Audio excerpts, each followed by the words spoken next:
Bapak Ibu sekalian dan rekan-rekan wartawan, hari ini kita mengadakan diskusi dan pernyataan sikap berangkat dari kegelisahan beberapa lembaga think tank ekonomi atas peristiwa yang terjadi dalam beberapa hari terakhir gitu ya.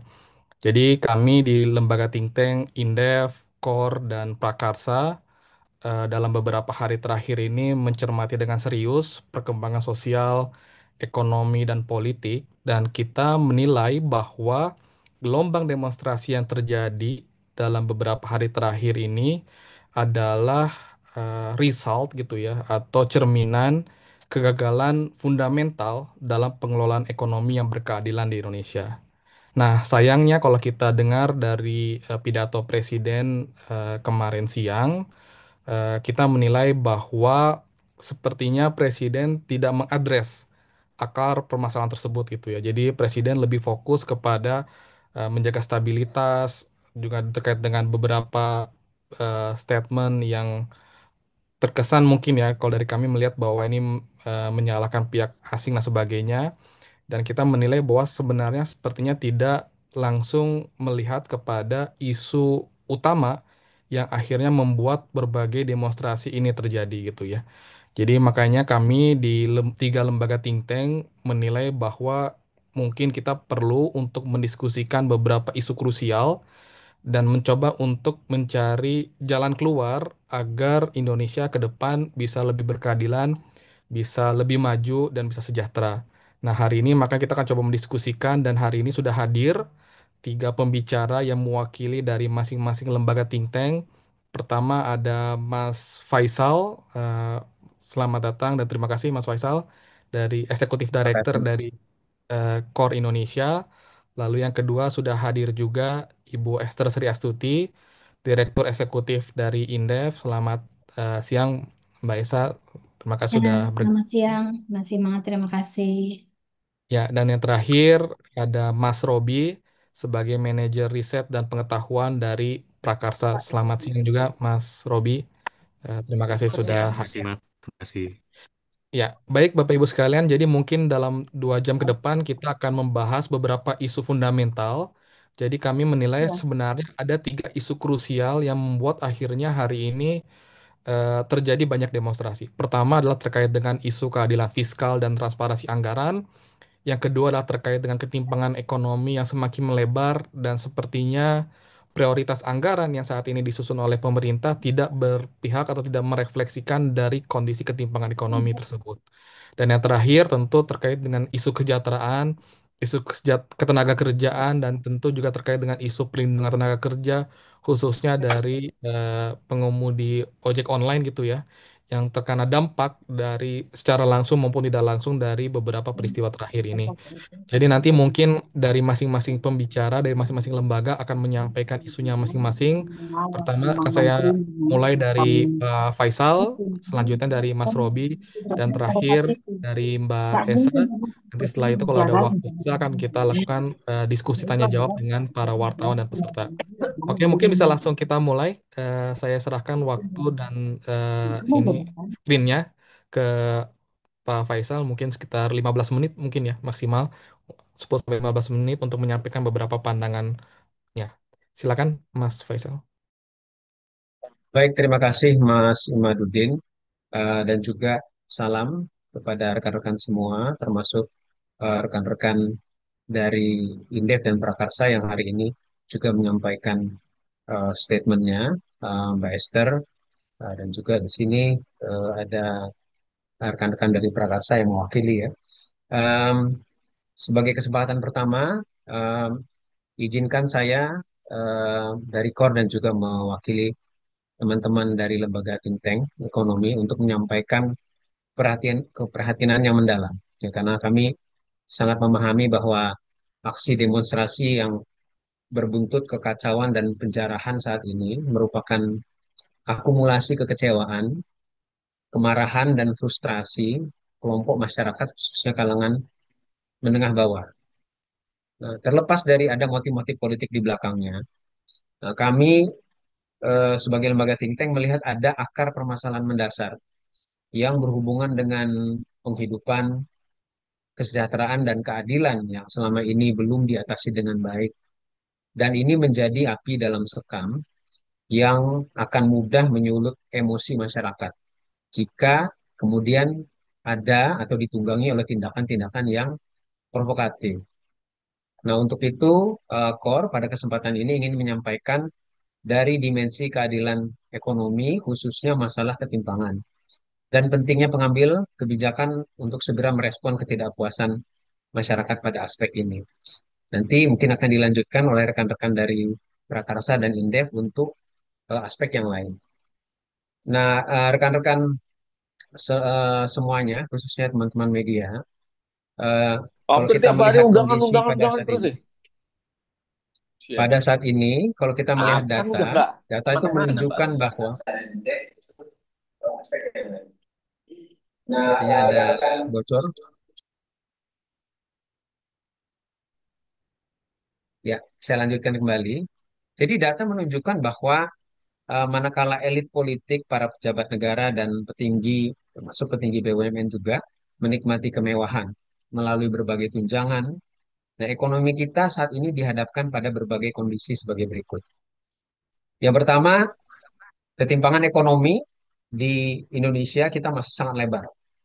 Meskipun jumlah orang di bawah garis kemiskinan cenderung menurun, dan menurut data terakhir yang dirilis oleh BPS pada Maret 2025 mencapai 24 juta orang, tapi jumlah orang yang berada di sekitar garis kemiskinan yang kalau kita ambil threshold di bawah pengeluaran per kapitanya per bulan di bawah 1 juta rupiah, ini jumlahnya mencapai tidak kurang dari 100 juta orang. Atau kalau kita bandingkan dengan seluruh penduduk Indonesia, ini sama dengan atau lebih dari sepertiga jumlah penduduk Indonesia. Nah, dan ini belum mempertimbangkan kelas menengah yang daya belinya pun pada saat ini juga mengalami penurunan. Itu yang pertama. Kondisi kedua, kalau kita lihat dari tingkat pengangguran, walaupun catatan BPS menunjukkan tingkat pengangguran terbuka mulai menurun pada tahun ini, tapi sebagian besar yang bekerja tercatat sebagai pekerja informal yang persentasenya meningkat mendekati 60%. Sejalan dengan itu, jumlah yang bekerja paruh waktu dan setengah menganggur juga mengalami peningkatan yang jauh lebih besar peningkatannya dibandingkan dengan orang yang bekerja full time. Lalu demikian pula kalau kita lihat di sisi yang lain, ketika kita berbicara masalah ketenaga kerjaan, jumlah PHK juga terus meningkat. Ini data terakhir yang kami lihat dari Kementerian Tenaga Kerja untuk periode Januari sampai Juli 2025, ini data terakhir. Jumlah PHK sudah mencapai lebih dari 43.500 orang atau meningkat 150% dibandingkan dengan periode yang sama tahun lalu, tahun 2024. Nah, ini baru dari Kementerian Tenaga Kerja. Belum kita lihat lagi catatan PHK yang direkod dalam DJSN.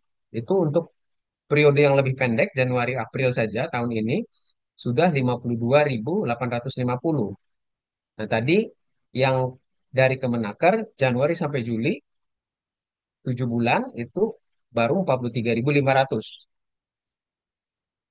Nah, sekarang dari DJSN tadi 52.850.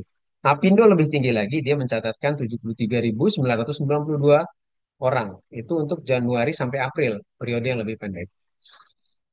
Lalu kalau kita lihat dari sisi upah, upah real buruh juga tidak mengalami peningkatan yang berarti, bahkan cenderung melemah. Di Februari 2025, kami melihat bagaimana pertumbuhan upah real buruh ini hanya tumbuh 1,9%, tipis sekali. Ini pertumbuhan dibandingkan dengan Februari tahun lalu, jadi secara year on year. Nah, kalau kita bandingkan dengan bulan Agustus tahun lalu, ini bahkan mengalami penurunan, kontraksi sebesar 4,8%. Nah, ini dari sisi upah. Nah, lalu terakhir kami ingin menyoroti dari sisi tingkat tabungan. Jadi tadi setelah melihat jumlah orang yang bekerja, orang yang menganggur, tingkat PHK, kemudian bagaimana upahnya, kita sekarang lihat juga dari sisi tabungan mereka. Nah, ini juga ternyata trennya terus mengalami penurunan. Tabungan masyarakat di perbankan yang 99% bernilai di bawah 100 juta, rata-rata saldonya secara persisten dari sebelum pandemi sampai sekarang, ini sekarang hanya tinggal rata-ratanya saldonya hanya 1, juta rupiah.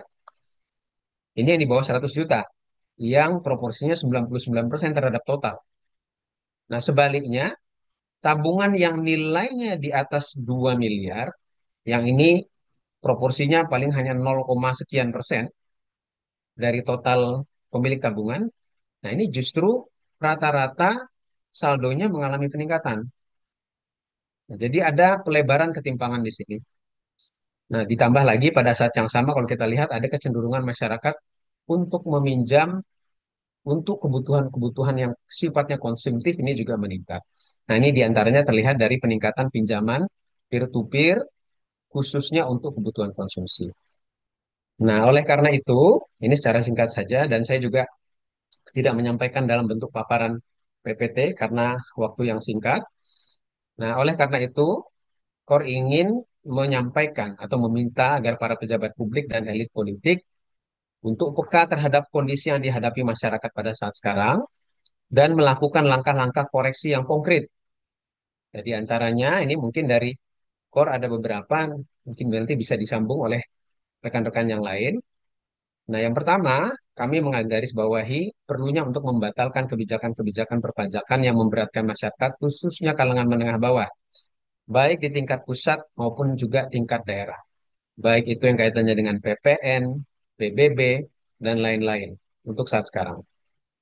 Yang kedua, perlu merevisi potongan transfer ke daerah yang memicu lonjakan pajak dan retribusi daerah oleh berbagai pemerintah kabupaten kota. Lalu, perlu juga merevisi strategi belanja pemerintah dengan membatalkan belanja-belanja yang kurang produktif dan cenderung memberikan bersifat pemborosan, ya termasuk pembentukan lembaga-lembaga baru, pemberian fasilitas insentif dan tunjangan yang berlebihan untuk pejabat publik dan elit politik, termasuk diantaranya juga tunjangan rumah untuk anggota DPR. Yang lain, sebaliknya, dari sisi belanja dan insentif fiskal semestinya harus fokus pada program-program yang mengadres permasalahan masyarakat pada saat sekarang.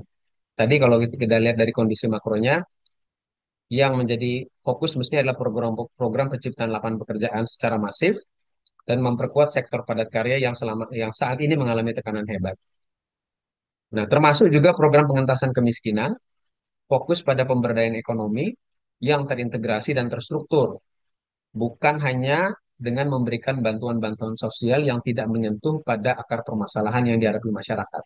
Dan tidak jarang juga, bantuan-bantuan sosial ini mudah ditunggangi oleh motif politik. Dan mungkin ini yang terakhir, secara makro, nah ini kebijakan-kebijakan pemerintah sekarang juga perlu mengantisipasi potensi tekanan yang lebih hebat yang bisa sangat mungkin kita hadapi dari eksternal, yaitu khususnya kaitannya dengan kesepakatan dengan Amerika terkait dengan tarif resiprokal. Ini sangat mungkin akan mendorong lonjakan impor yang lebih masif dan meningkatkan tekanan pada sektor produksi di dalam negeri, baik itu pertanian maupun manufaktur. Nah, sehingga sangat mungkin ini akan memperparah tekanan ekonomi yang saat ini sudah sangat parah.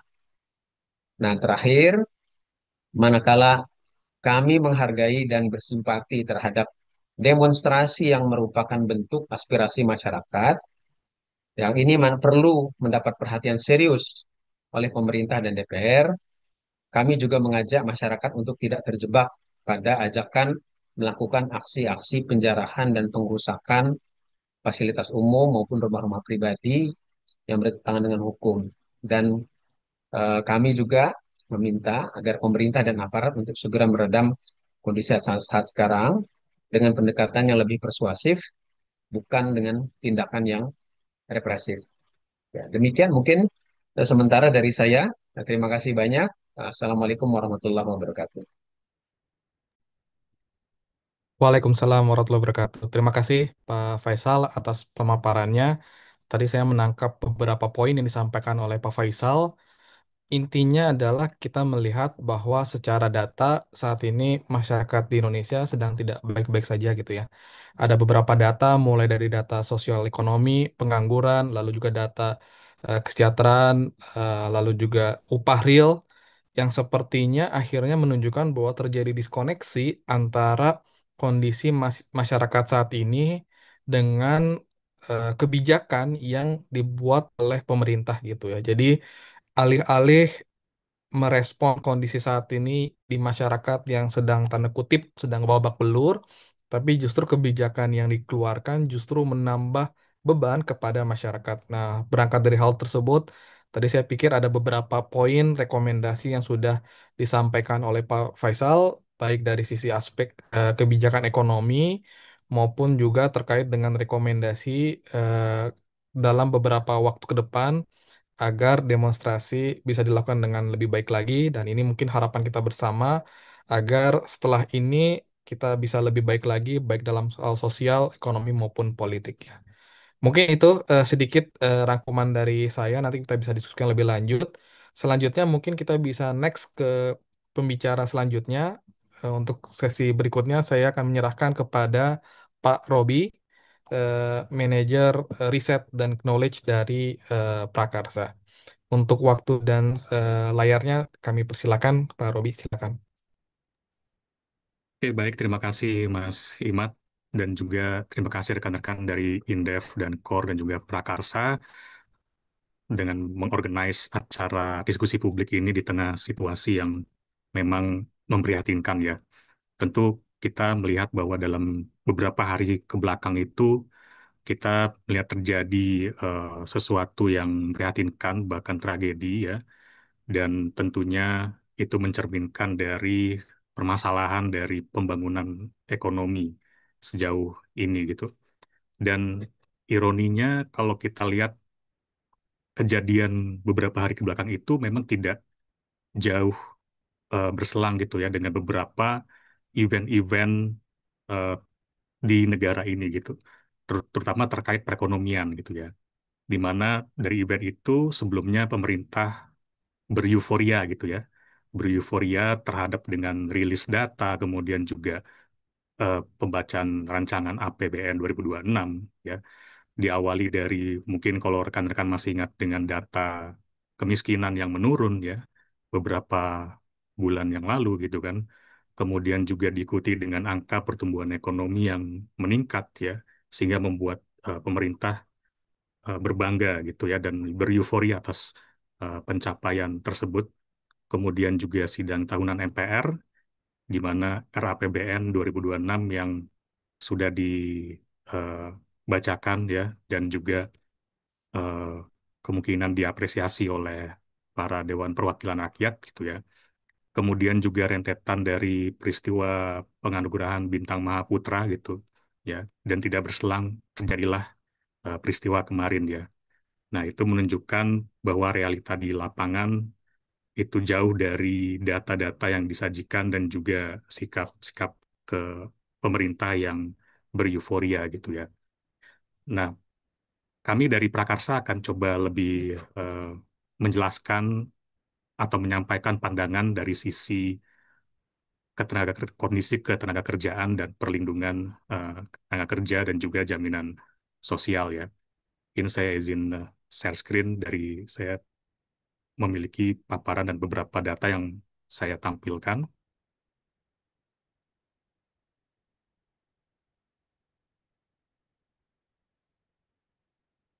Oke, ya kalau kita lihat dari sisi pasar tenaga kerja di Indonesia di sini, kita melihat tadi sudah disebutkan juga oleh Pak Faisal bahwa angka PHK itu melonjak ya, terutama dalam 3 tahun terakhir ya.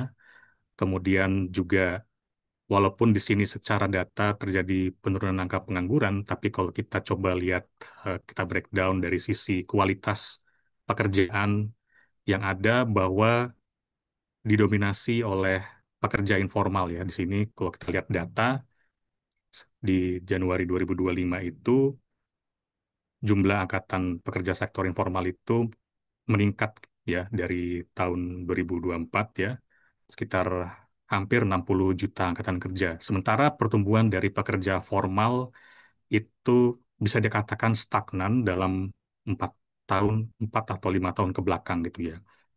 Jadi kalau bisa kita lihat di sini di balik klaim turunnya pengangguran, secara realita PHK memang melonjak dan sektor informal itu mendominasi dari tahun ke tahun gitu ya, dan bahkan cenderung meningkat ya. Sehingga di sini kalau kita lihat bagaimana masyarakat dan pekerja itu menjadi rentan dengan kondisi kerja yang tidak layak. Nah, kalau kita kaitkan dengan peristiwa kemarin yang meregang korban gitu ya, saudara Afan Kurniawan gitu ya dari eh, ojek online ya, itu adalah realita krisis pekerjaan layak di Indonesia gitu ya. Di sini kami Prakarsa pernah melakukan riset di mana berdasarkan survei ada kecenderungan masyarakat itu lebih memilih profesi ojol gitu ya sebagai pekerjaan utama ya. Dari sini dari 213 responden sekitar 60% responden mempertimbangkan profesi ojol sebagai pekerjaan utama. Namun kalau kita lihat bagaimana kerja dari ojol itu adalah 26% dari responden pengemudi ojek online itu bekerja lebih dari 48 jam per minggu, di mana klasifikasi waktu tersebut itu dikatakan sebagai eksesif gitu ya, kalau kita lihat berdasarkan standar ILO. Dan secara rata-rata pendapatan ojol itu cenderung menurun ya, kalau dilihat sebelum pandemi itu atau periode 2018-2019 sekitar 309.000 per hari secara rata-rata dan turun ke 175.000 per hari pasca pandemi. Dan yang pentingnya juga adalah bagaimana pekerja informal yang mendominasi ini dan juga eh, kurang dukungan dari pemerintah itu minim terhadap perlindungan ketenagakerjaan ya. Di sini kami mencatat hanya 12% dari 4,6 juta pekerja platform yang terdaftar di BPJS Kesehatan. Nah, di sini ada definisi dari ILO ya, decent work itu seperti apa ya. Jadi kerja layak itu seperti apa, kerja yang produktif, menghasilkan pendapatan yang adil, memberikan keselamatan, dan juga jaminan sosial bagi pekerja dan keluarganya. Nah, di sini yang bisa kita eh, tarik kesimpulan adalah di mana krisis pekerjaan layak di Indonesia itu mengakibatkan banyak pekerja ya, khususnya pekerja informal itu terjebak dalam kondisi kerentanan. Dan tragedi yang menimpa Afan Kurniawan memperlihatkan bagaimana pekerja informal selama ini yang menjadi ya menjadi penyangga ekonomi di perkotaan, namun tanpa kepastian kerja, upah layak maupun perlindungan sosial, dan juga minim dari perhatian pemerintah. Nah, kenapa pekerja informal itu meningkat? Nah, kalau secara data-data makro di sini, memang deindustrialisasi dini ini mendorong krisis pekerjaan layak ya, menjadi salah satu penyebab utama mayoritas pekerjaan di Indonesia ini bersifat informal ya. Nah, terutama dari sisi industri pengolahan atau industri manufaktur ya, yang dalam 10 tahun ke belakang itu dalam tren menurun. Ya, kalau kita lihat dalam time horizon yang lebih panjang lagi, ini penurunannya memang sudah sejak lama gitu ya, terutama di industri pengolahan. Dan juga tentunya karena industri pengolahan turun, mendorong penyerapan tenaga kerja di manufaktur menurun. Dan kalau kita lihat dari sektor-sektor ini, hampir atau mayoritas dari sektor itu mengalami perlambatan dan juga mengalami perlambatan dari sisi penyerapan tenaga kerjanya gitu. Nah, ini juga yang kami soroti adalah terkait dengan perlindungan sosial yang berkeadilan gitu. Nah, pemerintah tentunya perlu memastikan pekerja, khususnya pekerja informal, itu memiliki akses terhadap perlindungan sosial. Apa yang dilakukan pemerintah sejauh ini itu adalah masih terfokus pada pemberian bantuan sosial, bukan jaminan sosial. Kemudian juga dari sisi active labor market policies ya, di sini masih terdapat gap kebijakan terhadap akses terhadap pekerjaan gitu ya. Dan banyak eh, beberapa permasalahan yang menyebabkan terjadinya apa namanya minimnya perlindungan sosial di Indonesia ini gitu.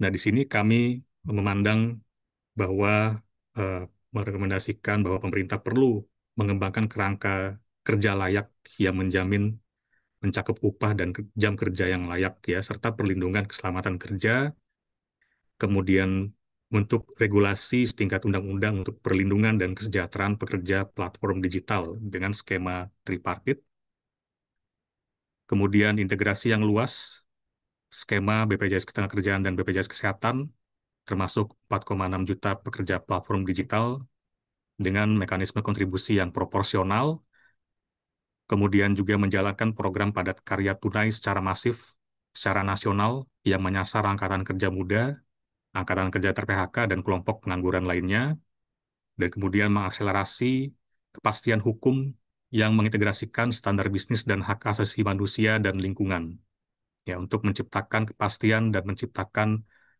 kelayakan kerja dan juga investasi dan menjamin perlindungan hak masyarakat dan kelestarian ekologis.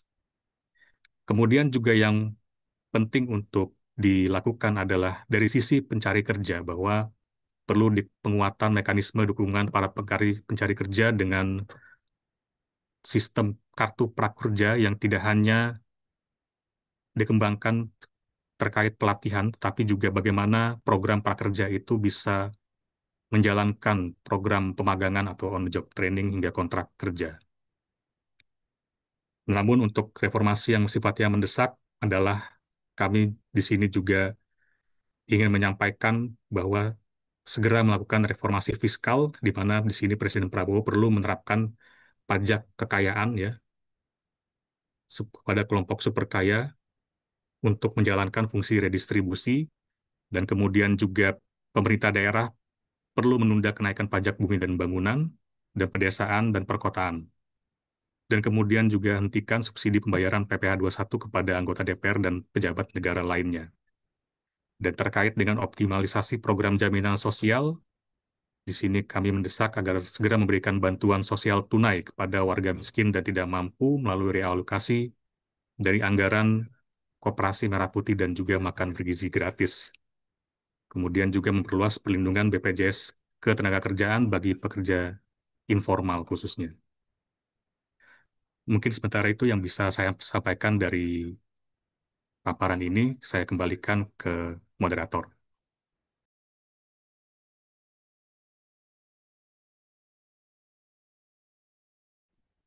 Ya, terima kasih Mas Robi atas pertanyaannya.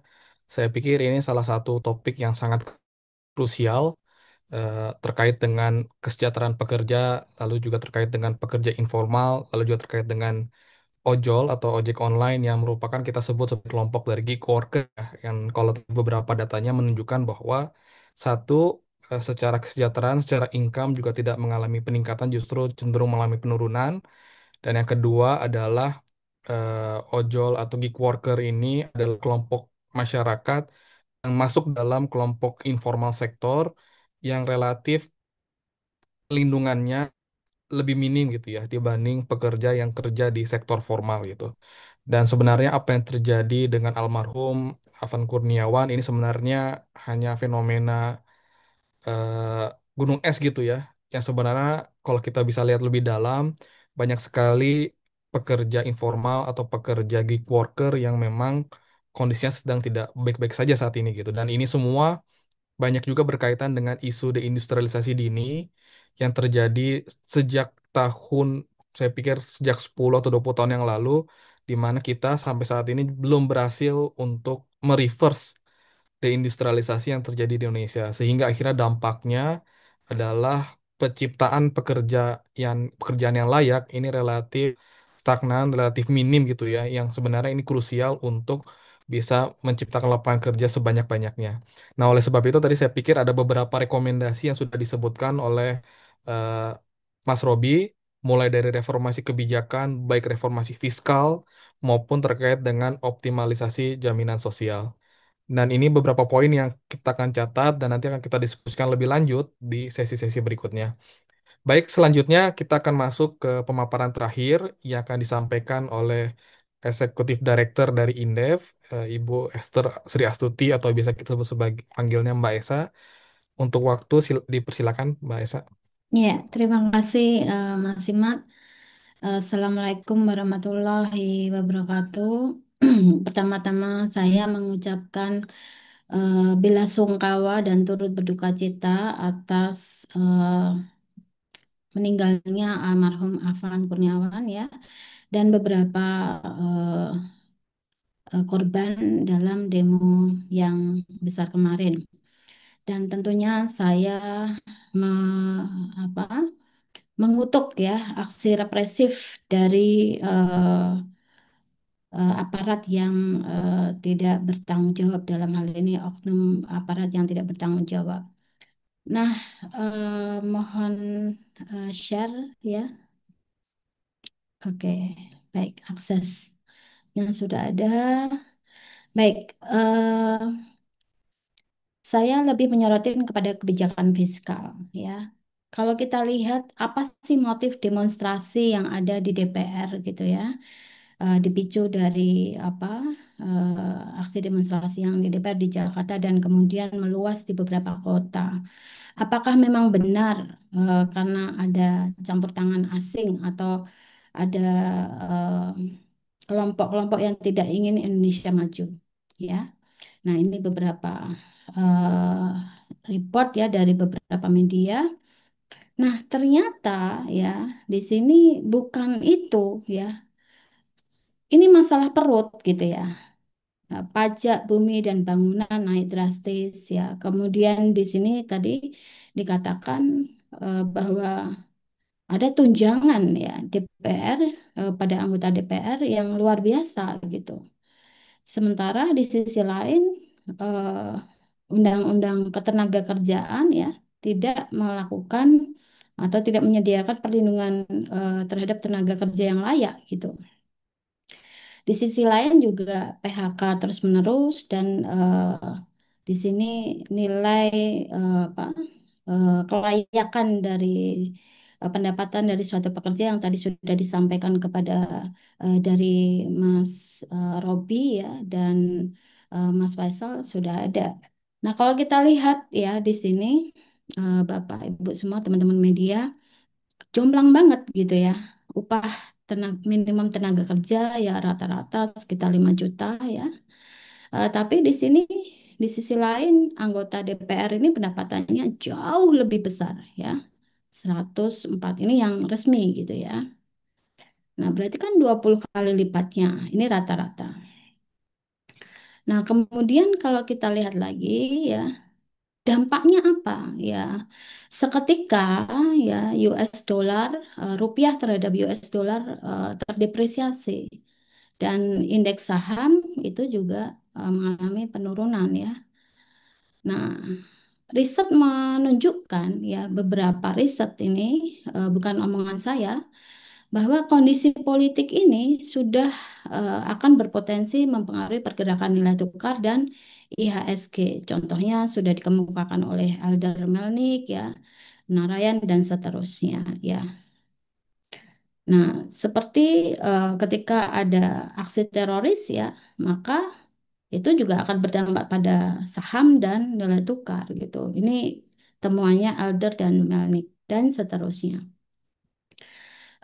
Di Indonesia sendiri ya, nilai tukar rupiah nilai tukar rupiah terhadap US dollar juga mengalami depresiasi gitu ketika ada pergantian kepemimpinan ya. Contoh misalnya tahun 98 diikuti peristiwa Presiden Soeharto lengser ya pada tahun 98 ya, tanggal 21 Mei. Kemudian menjelang pergantian Presiden SBY ke Presiden Joko Widodo itu juga depresiasi ya ke arah kisaran 12.000. Nah, kemudian di sisi lain ya Kalau kita lihat IHSG juga demikian ya. Jadi IHSG ini juga merupakan cerminan reaksi pasar. Ketika lonceng Danantara misalnya pada tanggal 24 Maret ya, IHSG itu turun 1,55% ya. Kemudian pengumuman tarif Trump 11 April juga mengakibatkan ya IHSG juga bereaksi ya karena ada kekhawatiran ya adanya perang dagang. Nah, lalu apa sih kalau kondisi ini dibiarkan terus-menerus terjadi, saya takut gitu ya, ke depan ekonomi akan lebih memburuk. Makanya kami bersama KOR, Indef bersama KOR dan Prakarsa menyelenggarakan diskusi ini untuk memberikan masukan ya kepada pemerintah agar ekonomi ini tidak makin turun gitu ya, makin terkontraksi. Ya.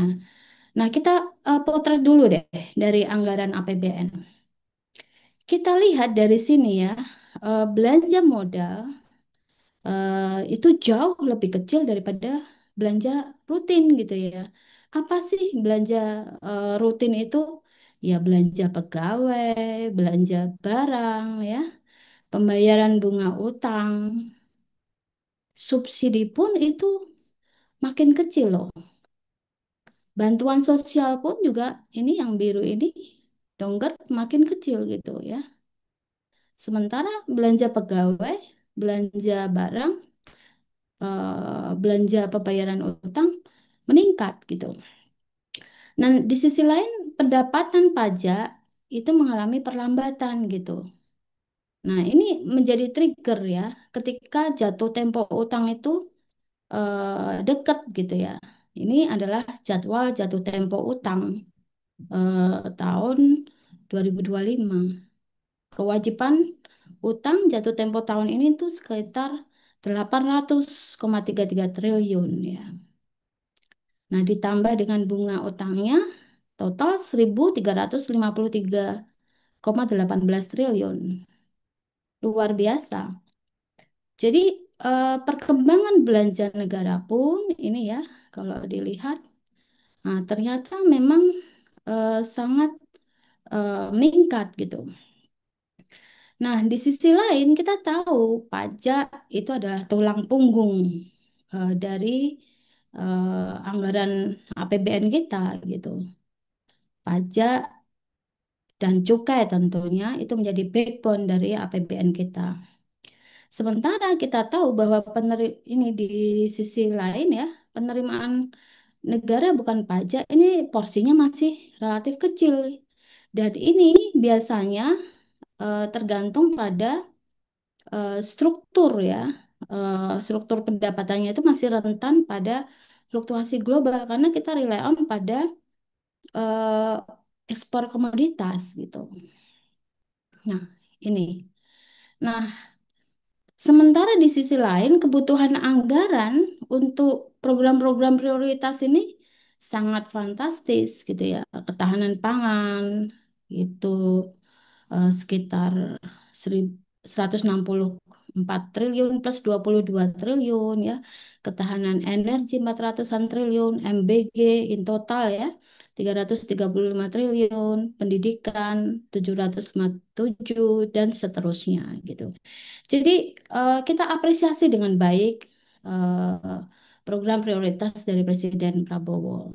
Namun ini kan butuh kapasitas fiskal yang sangat besar. Sementara saat ini fiskal anggaran APBN kita itu tidak hanya untuk program prioritas, tapi juga untuk bayar utang, untuk belanja pegawai, untuk belanja barang dan belanja modal tentunya.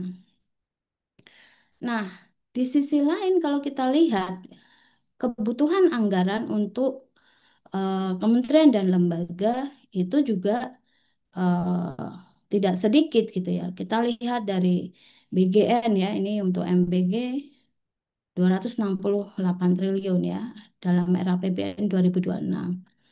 Kemudian Kementerian Pertahanan 185.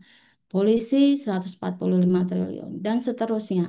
Nah, sementara Kementerian Dikti itu 61 triliun, Pendidikan 55 triliun ya, Kementerian Keuangan 52 triliun ya. Ini sangat fantastis ya dibanding eh, empat lima ya, lima di atas ini dibandingkan dengan kementerian-kementerian lainnya anggarannya. Nah, kita lihat lagi anggaran Polri ini, kemudian anggaran DPR ya, anggaran Kemenhan dan TNI, serta anggaran Komnas HAM ini relatif meningkat gitu. Nah, di sisi lain juga belanja perlindungan sosial ini malah cenderung trennya meningkat, tapi sedikit ya tumbuhnya gitu. Nah, oleh karena itu kondisi ini ya masih ditambah adanya kelas menengah yang menurun gitu. Upah pekerja itu yang tadi sudah disampaikan oleh Mas Robi juga dan Mas Faisal ya juga pertumbuhannya relatif sedikit.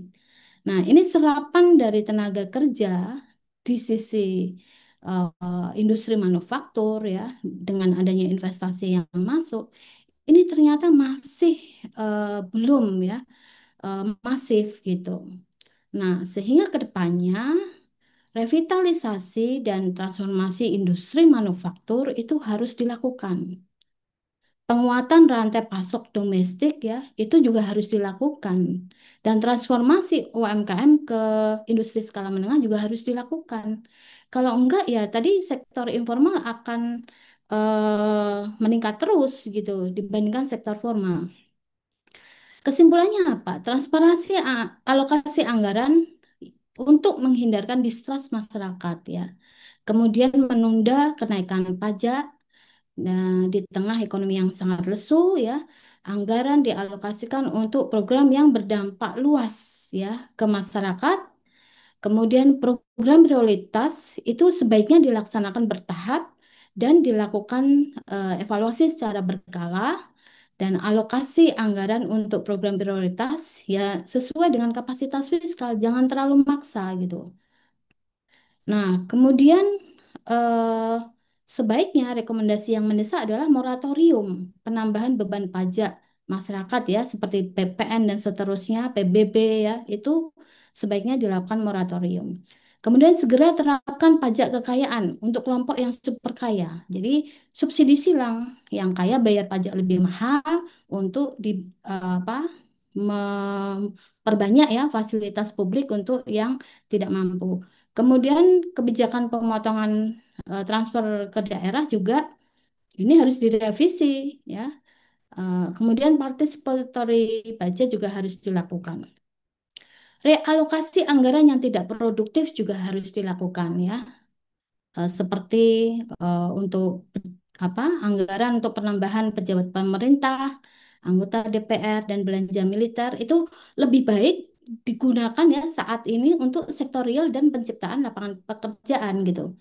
Boleh untuk kedepannya gitu ya nambah sarana prasarana militer boleh, tapi saat ini yang urgent itu penciptaan lapangan pekerjaan gitu. Dan kemudian evaluasi kenaikan anggaran pertahanan itu juga harus dilakukan. Lebih prioritas untuk saat ini adalah untuk pendidikan, kesehatan, dan riset. Dan kemudian efisiensi anggaran diarahkan untuk stimulasi konsumsi dalam negeri dan penciptaan lapangan pekerjaan. Demikian dari saya, terima kasih. Wassalamualaikum warahmatullahi wabarakatuh. Saya kembalikan ke Mas Imam. Ya, terima kasih Mbak Esa atas pemaparannya. Tadi kalau saya tangkap dan saya catat dari penyampaian yang disampaikan oleh Mbak Esa bahwa topik utama mengenai keadilan fiskal. Dan dalam hal ini sebenarnya beberapa isu krusial dan yang dicermati oleh Mbak Esa adalah terkait dengan besarnya ambisi berbagai program pemerintah, tapi secara umum kapasitas fiskal kita sangat terbatas. Dan dalam kondisi dilema tersebut, yang terjadi dalam beberapa waktu terakhir adalah yang dikorbankan, yang atau dipilih dikurangi adalah justru anggaran-anggaran yang sebenarnya penting untuk masyarakat gitu ya. Nah, ini yang tadi di akhir disampaikan oleh Mbak Esa bahwa perlu adanya beberapa reformasi kebijakan, terutama kebijakan fiskal terkait dengan realokasi anggaran yang bisa digunakan harusnya untuk pos-pos yang bisa menstimulus ekonomi, bisa melindungi pekerja, bisa memberikan bantuan kepada masyarakat secara luas. Dan ini yang merupakan salah satu isu krusial dan kalau misalnya kita ingat dalam beberapa waktu terakhir, kita selalu menyampaikan kritik bahwa sepertinya ada miss ini ya pembahasan oleh pemerintah yang pada satu sisi menyampaikan bahwa pemerintah sedang melakukan efisiensi, tapi di saat yang bersamaan ada kebijakan yang justru memberikan banyak eh, privilege atau manfaat kepada kelompok atas, terutama kelompok elit ya. Ini yang kita juga lihat menjadi salah satu alasan kenapa akhirnya demonstrasi ini muncul dari beberapa hari terakhir. Dan ini merupakan salah satu isu krusial yang harus dijawab oleh pemerintah dalam beberapa waktu yang akan datang. Dan tentu kita akan tunggu apakah ini terwujud dalam APBN 2026 yang saat ini dalam tahap penyusunannya. Baik, Bapak Ibu sekalian, itu tadi beberapa poin yang bisa saya simpulkan dari yang disampaikan oleh Mbak Esa. Selanjutnya saya akan masuk ke sesi tanya jawab. Kita ada waktu sekitar 45 menit untuk membahas beberapa pertanyaan yang akan disampaikan oleh para peserta. Ini mungkin saya mohon izin untuk membacakan pertanyaan ya. Jadi nanti sesi diskusinya tidak ada open mic, tapi saya akan membacakan beberapa pertanyaan yang disampaikan oleh para peserta melalui chat. Jadi kalau misalnya Bapak Ibu sekalian ada pertanyaan yang ingin disampaikan, silakan disampaikan dalam kolom chat. Baik, Bapak Ibu sekalian, saya akan mencoba untuk membacakan tiga pertanyaan pertama. Yang pertama adalah pertanyaan dari Ibu Mediana, reporter harian Kompas yang menanyakan kepada Mas Faisal ini secara spesifik. Jadi di beberapa kota ini mengalami eskalasi unjuk rasa, banyak kantor akhirnya melakukan WFH ataupun kalaupun WFH akan pulang lebih cepat gitu. Dan ada sejumlah agenda MAIS yang mendadak dibatalkan pekan ini gitu. Nah, kira-kira apa dampak dari fenomena-fenomena ini terhadap pasar kerja? Itu pertanyaan pertama. Ini spesifik untuk Mas Faisal. Yang kedua, pertanyaan dari Mas Ajo, ini dari IDX Channel. Ini bertanya kepada seluruh panelis. Beberapa pekan lalu, kalangan ekonom mempermasalahkan angka ajaib pertumbuhan ekonomi 5,12%. Nah, ini ada pertanyaan, seberapa penting transparansi data perekonomian mengingat arah pola komunikasi BPS mulai tertutup akhir-akhir ini? Dan apa bahayanya data yang tak kredibel bagi perekonomian? Ini untuk semua panelis. Dan yang terakhir ada pertanyaan dari Muhammad Indra dari Bandung ini. Ada pertanyaan spesifik untuk Bapak Robi. Apa dampak negatif dari demo saat ini terhadap produktivitas dan pertumbuhan ekonomi Indonesia? Lalu bagaimana mitigasi risiko agar pertumbuhan Indonesia di kuartal 3 tidak minus dan tidak terendah sepanjang atau sejak COVID-19? Mungkin itu saya rekap tiga pertanyaan pertama. Nanti selanjutnya kalau kita masih ada waktu, kita akan buka untuk sesi berikutnya. Mungkin untuk kesempatan pertama saya serahkan ke Mas Faisal untuk menjawab. Baik, terima kasih Mas Imad. Saya akan coba menjawab pertanyaan Mbak Mediana dari Kompas dan juga Mas Ajo dari MNC TV. Dari Mbak Mediana, permasalahan ketenaga kerjaan kita sekarang, eh, termasuk permasalahan PHK, punya banyak faktor yang menyebabkan kenapa menjadi kinerja makin buruk. Nah, saya ingin highlight salah satu faktor adalah permasalahan dari sisi permintaan, demand. Nah, kalau dikaitkan dengan perkembangan terakhir eh, dari demonstrasi sampai kericuhan sampai juga pengrusakan dan kemudian juga berdampak pada em, di berkurangnya saya pikir ya aktivitas langsung yang dilakukan oleh berbagai institusi baik pemerintah maupun juga swasta dalam bentuk pergi ke tempat kerja atau bekerja secara WFO. Nah, ini tentu saja akan mengurangi dari sisi aktivitas mobilitas yang juga berdampak nanti pada eh, apa aktivitas produksi dan juga bisnis usaha secara keseluruhan. Nah, kondisi ini tentu saja akan memberikan tekanan lebih jauh terutama satu, kalau yang kaitannya dengan sektor formal, nah sektor formal tentu saja akan banyak mengalami penurunan dari sisi eh, profitabilitas ketika mobilitas itu juga mengalami penurunan. Nah, kita tahu itu sudah kita hadapi secara masif pada masa pandemi, di mana kita pada saat itu terbatas mobilitasnya oleh kebijakan PSBB, PPKM, dan lain-lain. Nah, tapi yang tidak kalah penting juga yang di sektor formal, informal maksud saya. Karena sektor informal, orang-orang yang bekerja di sektor informal ini banyak bergantung pada aktivitas dan mobilitas orang-orang yang bekerja di sektor formal. Sehingga ketika ada kerusuhan yang kemudian juga diikuti juga dengan berkurangnya aktivitas bekerja di kantor, ini akan juga mempengaruhi sektor informal yang memberikan selama ini pelayanan terhadap orang-orang yang bekerja ke kantor, terhadap orang-orang yang juga melakukan mobilitas ya. Apalagi ketika ada demonstrasi, tentu saja ada banyak aktivitas bisnis yang terpaksa juga ada yang terhenti. Saya pikir saya yakin juga terhenti atau paling tidak kalau masih bekerja, masih beroperasi, menurun juga dari sisi tingkat em, keuntungannya. Nah, jadi dampak langsungnya menurut saya paling tidak dari sisi penurunan pendapatan itu dulu. Nah, dampaknya terhadap tenaga kerja lebih lanjut ini akan bisa terjadi lebih jauh jika ini berlangsung secara berlarut-larut tentu saja, yang membuat misalnya orang-orang yang bekerja di sektor informal yang misalkan dia menggaji buruh walaupun ini sifatnya tidak tetap ya. Nah, ini bisa jadi juga akan mulai kalau ketika menurun profitabilitas, menurun juga dari sisi pendapatannya, biasanya ini diikuti juga dengan pengurangan jumlah buruh yang membantunya gitu. Nah, sementara di sektor formal biasanya lebih resilient terhadap guncangan yang sifatnya sesaat.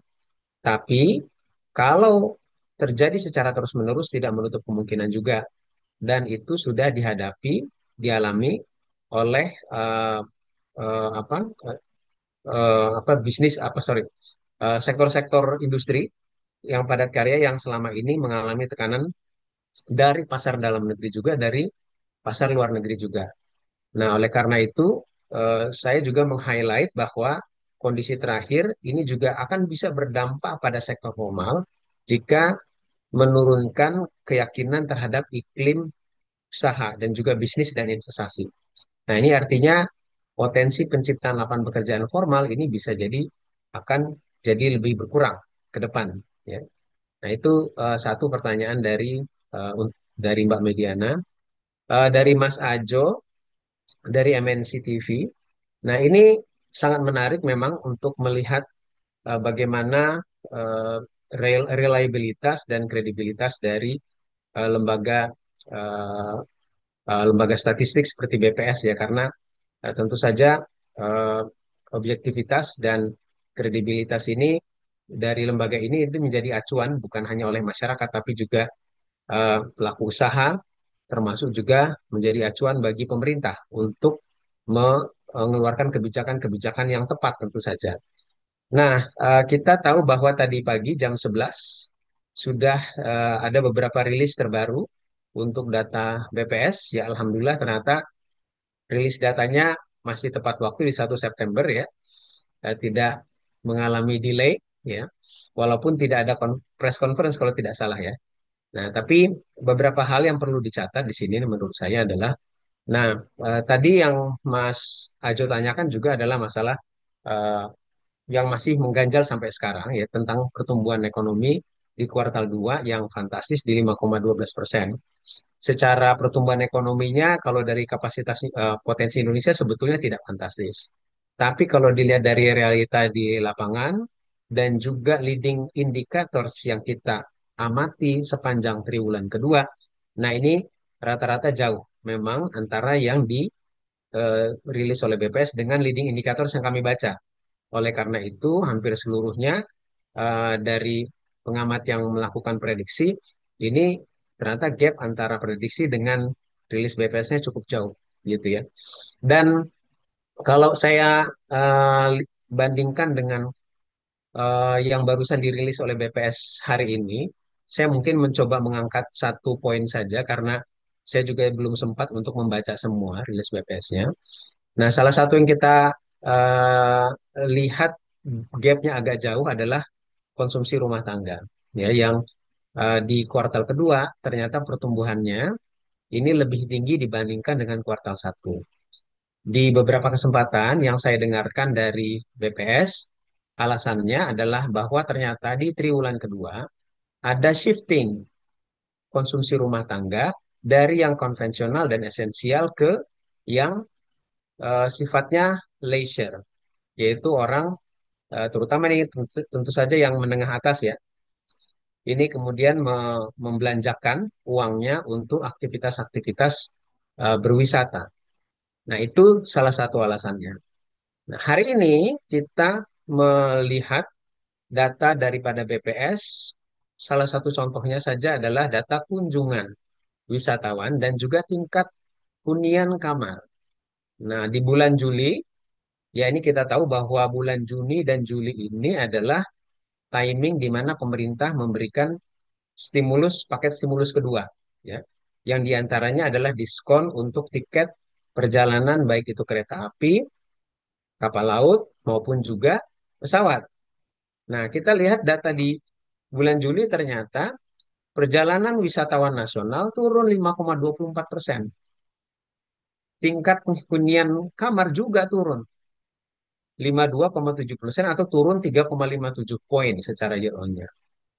Nah, sementara yang naik itu adalah wisatawan Nusantara, naiknya 29% dan wisatawan mancanegara 13%.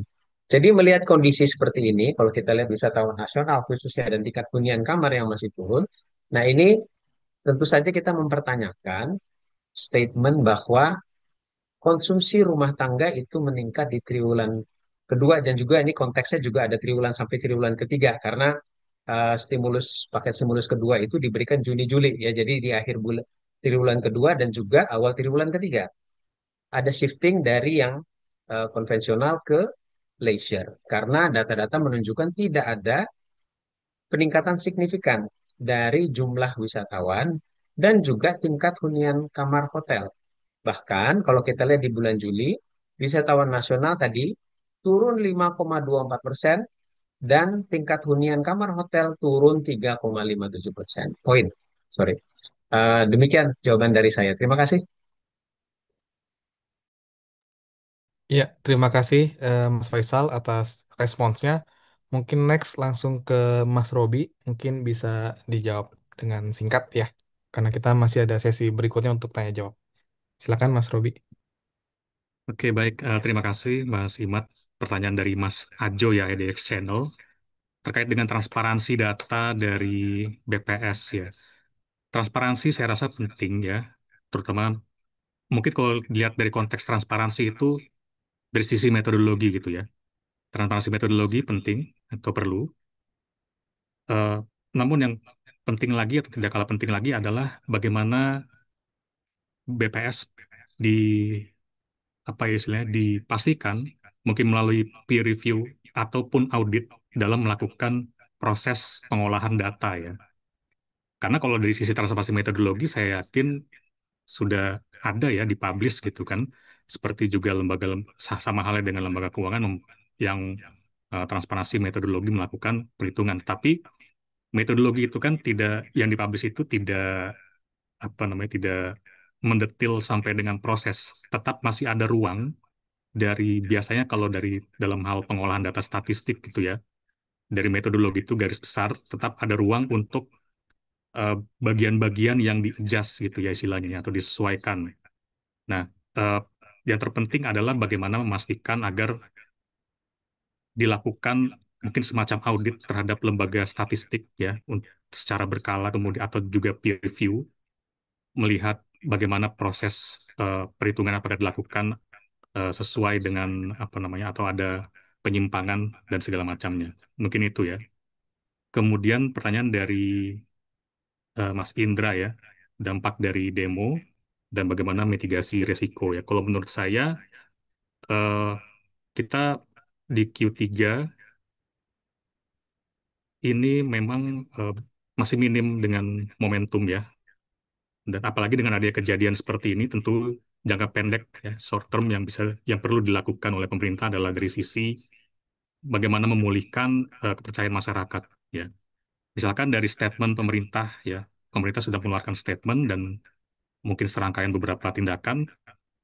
Namun yang perlu dinantikan juga adalah bagaimana kebijakan terkait eh,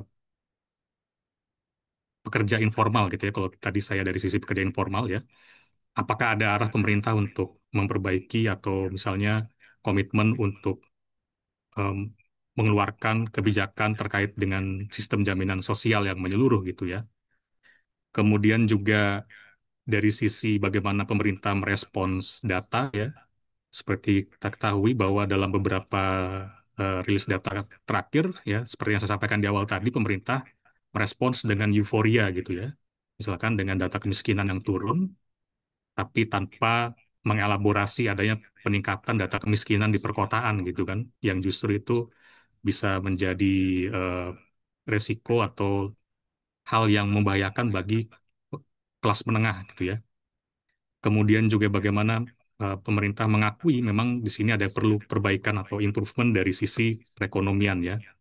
Kemudian juga kalau secara taktisnya itu tentu dalam hal seperti ini tadi juga sudah di-highlight ya disampaikan juga bagaimana perkembangan nilai tukar rupiah, kemudian juga eh, apa namanya ya dari sisi nilai tukar rupiah dan juga pasar saham dengan indeks harga saham gabungan yang anjlok ya. Nah, tentunya dari sini secara short term pihak-pihak yang berkepentingan ya, misalkan di sini perlu melakukan intervensi seperti Bank Indonesia bagaimana eh, menjaga nilai tukar rupiah mungkin dalam beberapa waktu ke depan gitu ya. Kemudian juga menjaga bagaimana pasar surat utang itu tidak terlalu jatuh ya dari sisi Bank Indonesia karena bagaimanapun juga persepsi dari sisi investor itu juga mempengaruhi bagaimana pertumbuhan ekonomi ya di Q3 ini gitu. Kemudian juga ya, saya rasa komitmen pemerintah terhadap pemberantasan korupsi ya, itu juga bagaimana statement pemerintah terhadap pemberantasan korupsi ya, ini juga tentunya akan memulihkan eh, kepercayaan gitu.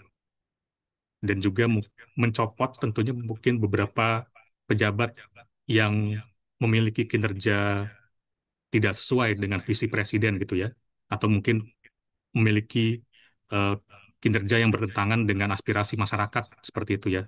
Walaupun seperti kita tahu di sini pencopotan dari apa namanya beberapa anggota DPR lebih kepada sebagai menjaga citra gitu ya dari lembaga DPR. Tapi apakah memang tidak ada yang lain gitu kan untuk terkait dengan hal kinerja pemerintahan gitu. Mungkin itu dari yang bisa saya sampaikan ya. Terima kasih. Ya, terima kasih Mas Robi atas jawabannya.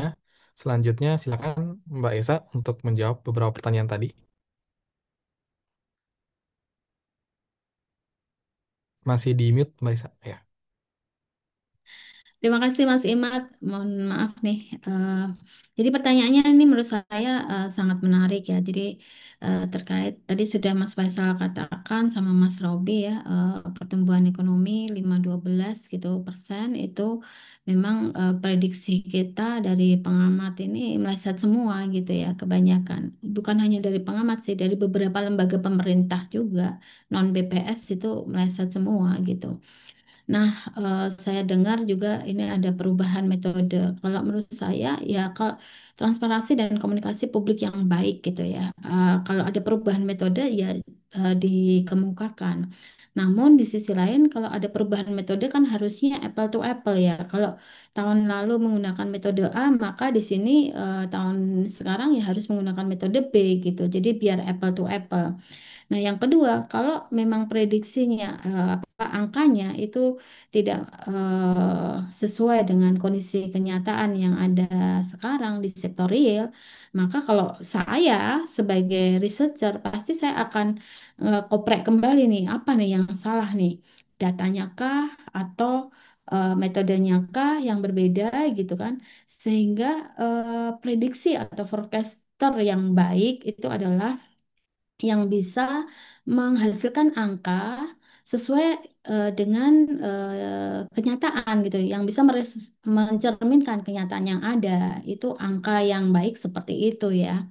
Itu saja. Terus kemudian bagaimana melakukan apa relokasi budget ya dari anggaran-anggaran yang tidak apa tidak berdampak luas gitu ke masyarakat, seperti misalnya tadi anggaran ke polisi ya, Polri, militer dan seterusnya itu saat ini ya memang tidak pas gitu. Karena saat ini kondisi ekonomi terkontraksi. Nah, kalau ekonomi terkontraksi, menurut teori yang dilakukan, yang dikeluarkan oleh pemerintah seharusnya kebijakan yang bersifat ekspansif agar ekonomi ini terupgrade naik gitu. Itu teori ekonomi mengatakan begitu. Nah, sehingga menurut saya relokasi anggaran itu harus dilakukan untuk program-program yang memang langsung berdampak ke masyarakat gitu. Jadi kalau pencopotan anggota DPR atau minta maaf itu masih kurang gitu.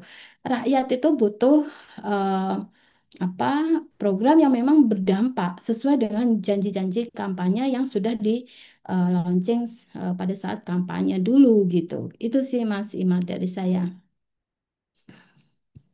Baik, terima kasih Mbak Esa atas jawabannya. Saya coba masuk untuk sesi berikutnya ya. Saya sudah mengambil beberapa pertanyaan.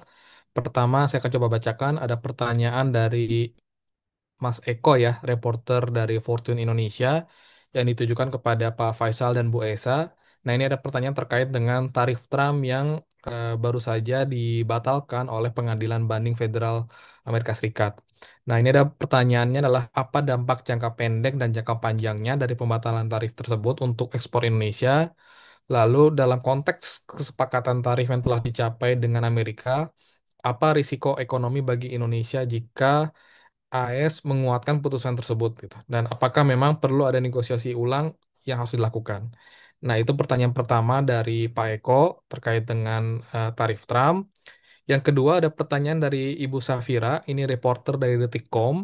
Ini menanyakan apakah setuju eh, kalau Menteri Keuangan Sri Mulyani mundur gitu ya, karena memang ada isunya akan mundur. Lalu apakah akan ada dampak ekonomi yang ditimbulkan kalau memang Menkyu atau Ibu Sri Mulyani ini benar-benar mundur gitu. Itu pertanyaan dari Safira, reporter detik.com. Lalu selanjutnya pertanyaan dari Bisnis Indonesia ini disampaikan oleh Pak Surya. Ini ditujukan kepada seluruh panelis. Nah, ini pertanyaannya adalah beberapa data menunjukkan bahwa indikator ekonomi ini relatif solid. Misalnya ekspor pada bulan Juli ini naik 9,86% year on year. PMI manufaktur juga membaik ke angka 51,5. Nah, dengan kondisi tersebut, tadi ya dari kinerja ekspor yang positif, lalu PMI manufaktur yang ekspansif, apakah ini cukup memberikan confidence kepada pelaku usaha di sektor keuangan dan sektor real bahwa walaupun ada aksi protes, tapi ekonomi relatif masih bisa kondusif?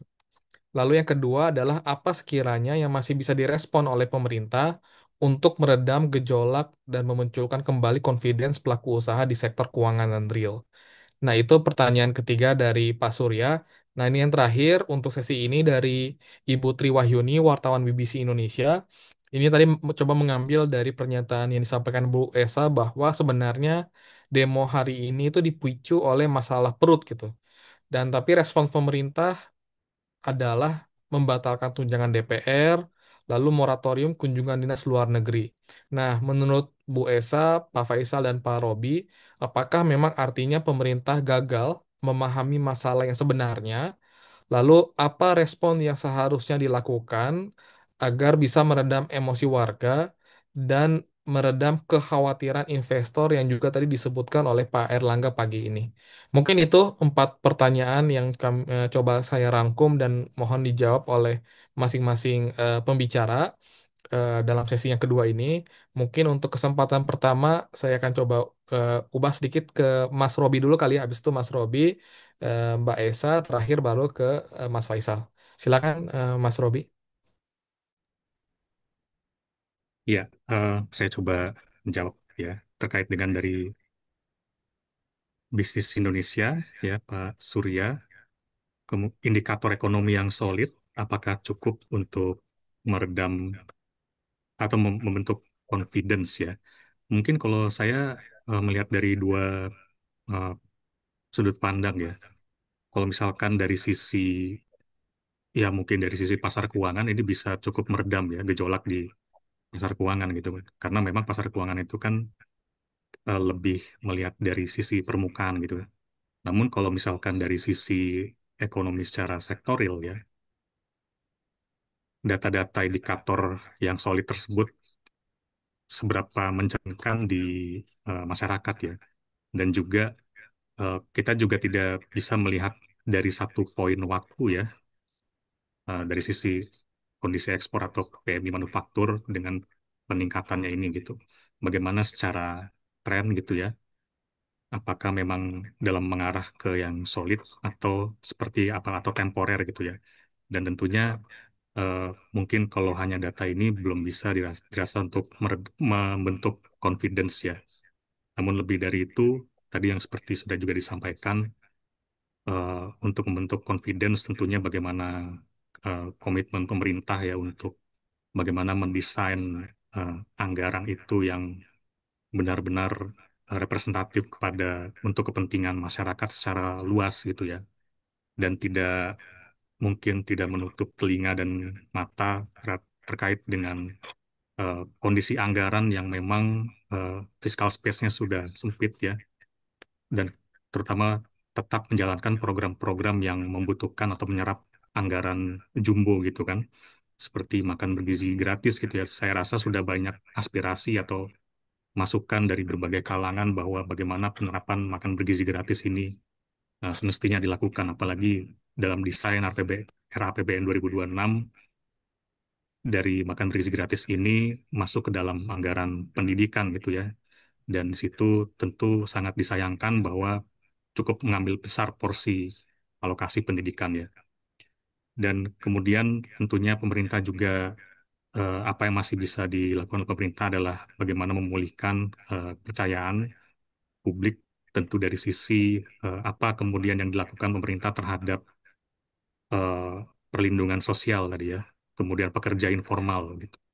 Ada arahnya akan seperti apa gitu. Apalagi kan momen kemarin itu benar-benar momen terangkatnya kelompok pekerja informal gitu ya, dengan kejadian beberapa hari lalu ya.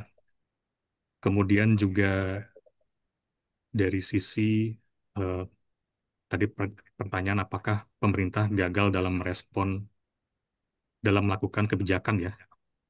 Ya, saya rasa apa yang tidak ada dari kondisi saat ini, terutama dari sisi pemerintah, adalah bagaimana mendesain kebijakan fiskal yang tidak bias gitu ya. Nah, mungkin kalau misalkan karena memang secara pemerintahan di sini pemerintahan Presiden Prabowo tidak bisa dipungkiri merupakan pemerintahan yang merangkul banyak elemen dan pemerintahan gemuk ya. Jadi perlu banyak kepentingan yang diakomodir sehingga desain fiskalnya itu cenderung bias gitu ya. Dan bagaimana pemerintah tentunya juga tadi yang sudah kami sampaikan ya di awal terkait dengan komitmen terhadap reformasi fiskal gitu ya. Kemudian eh, tadi ya pertanyaan dari sisi apakah setuju dengan Menteri Keuangan mundur ya. Nah ini agak-agak eh, this is interesting ya. Jadi tentu kalau kita lihat secara figur eh, Menkeu Sri Mulyani ini tentu sosok yang sangat disukai oleh market ya, dan juga investor dari sisi global gitu kan, karena secara kebijakan Ibu Sri Mulyani ini memang karena dia punya sangat dekat dengan investor global, jadi untuk menarik apa namanya surat utang ya itu sangat berhasil gitu ya. Jadi kalau misalkan arah kebijakannya memang menggunakan banyak utang di sini Bu Menko Sri Mulyani ini memang eh, memiliki apa ya keahlian dalam hal itu gitu juga network dari investor global gitu. Ya tentunya dengan isu ini kalau saya perkirakan jika memang benar mundur ya maka financial market pasti anjlok ya. Juga eh, ya apalagi pasar saham kemudian rupiah dan juga pasar obligasi ya. Ya eh, walaupun tentunya ini memang setuju atau tidak setuju kita perlu melihat nanti bagaimana sosok dari pengganti Bu Sri Mulyani ini gitu ya. Apakah memang ada tokoh lain ataukah justru nanti akan diisi dari posisi wakil menteri yang sekarang. Jadi memang ini agak tricky juga ya dari sisi perekonomian kalau menurut saya gitu. Oke, mungkin eh, itu yang bisa saya sampaikan. Terima kasih. Ya, baik. Terima kasih Mas Robi. Selanjutnya dipersilakan Mbak Esa untuk menjawab tadi Iya, pertanyaan-pertanyaannya. baik. Terima kasih. Eh, jadi kalau tadi ya, saya jadi agak lupa. Sebentar. Eh, ya, tadi ya, kalau kita lihat apakah dampaknya, saya nambahin aja yang dari Mas Robi ya, terkait dengan Ibu Sri Mulyani yang mundur, apakah berdampak pada pasar? Ya tentu. Tadi kan sudah saya jelaskan di awal ya, bahwa political announcement itu secara empiris ya, itu akan berdampak pada nilai tukar dan IHSG gitu. Jadi eh, kemungkinan kalau Ibu Sri Mulyani mundur itu pasti akan berdampak pada depresiasi rupiah ya terhadap US dollar dan turunnya IHSG gitu. Itu sudah proven karena based on empirical studies ya. Nah, kemudian kalau kita lihat di sini apalagi ya yang dampak ini tadi ya tarif Trump gitu ya. Kalau misalnya keputusan tarif Trump itu dibatalkan, ya alhamdulillah gitu ya. Namun kita juga harus siap-siap gitu. Apakah nantinya gitu ini benar-benar terjadi? Jangan sampai jangan-jangan ya nanti federal apa Mahkamah Agungnya US gitu itu sudah membatalkan tapi keputusannya tetap jalan terus. Nah, ini yang harus dimitigasi ya. Artinya kita harus mengkonfirmasi lagi bagaimana implementasi yang dari dampak tersebut. Kalau memang tidak berlaku sama sekali ya berarti kan tarifnya normal lagi gitu, balik ke 10% gitu ya. Dan kalau misalnya nanti Trump akan banding lagi, nah kita perlu wait and see dan menyiapkan mitigasi resikonya. Terus kemudian apalagi ya, Mas Imat. Nah itu dulu deh, nanti saya tambahkan. Oh ya, yang dari ini ya, Putri Wahyuni ya dari BBC ya terkait dengan demo ini kan memang berasal dari masalah ekonomi gitu ya, masalah perut gitu. Eh, jadi apakah pemerintah gagal memahami? Ya saya rasa eh, keputusan yang diambil oleh pemerintah saat ini dengan minta maaf, datang ke apa ke rumah almarhum Afan, kemudian mencopot beberapa anggota DPR gitu yang memicu ya aksi anarkis dari masyarakat atau demonstran itu masih kurang gitu. Yang perlu dikeluarkan adalah kebijakan yang lebih ekspansif gitu ya. Jadi kebijakan ekspansif ekonomi ini yang masih kita tunggu gitu. Itu saja sih Bu Triwahyuni. Ya, terima kasih Mbak Esa. Terakhir dari Mas Faisal, silakan Mas. Terima kasih. Tadi kayaknya ada beberapa pertanyaan, tapi yang saya terekam dua ya. Mohon koreksi nanti kalau ada yang kurang. Saya ada tadi pertanyaan dari Pak Eko yang kaitannya dengan update terakhir tentang pembatalan atau keputusan dari Pengadilan Banding Federal Amerika Serikat ya, untuk membatalkan tarif yang dikenakan oleh Donald Trump karena itu dianggap sebagai ilegal. Eh, kita belum membaca secara persis sebetulnya bagian mana yang dibatalkan. Nanti kita perlu investigasi lebih lanjut karena ini kebetulan juga berita baru ya, baru kemarin ini keluarnya. Nah, tapi begini, bagaimana dampaknya bagi kita? Satu, secara umum dengan adanya tarif resiprokal yang dilakukan oleh Trump. Nah, ini pertama dampak yang langsungnya adalah mengena pada konsumen di Amerika Serikat dalam bentuk kenaikan harga-harga, inflasi. Nah, inflasi ini eh, jadi tarif resiprokal itu walaupun menyasar kepada mitra dagang Amerika Serikat untuk meredam eh, arus daripada ekspor dari negara yang bersangkutan ke Amerika. Tapi dampak langsung yang pertama kali dirasakan itu adalah dari konsumen Amerika sendiri, dari kenaikan harga, dan kenaikan harga itu secara logikanya juga akan menurunkan permintaan. Dari sisi demand-nya itu turun. Nah, sehingga penurunan demand ini juga pada akhirnya akan berdampak kepada negara mitranya. Nah, jadi bagi Indonesia sendiri, nah sebetulnya ada dua jalur dampak daripada tarif resiprokal. Satu yang paling duluan terasa itu adalah penurunan demand dari Amerikanya sendiri. Itu. Lalu yang kedua adalah penurunan permintaan terhadap produk ekspor kita karena faktor kompetisi dengan negara-negara kompetitor kita atau peer countries yang punya kesamaan produk ekspor ke Amerika.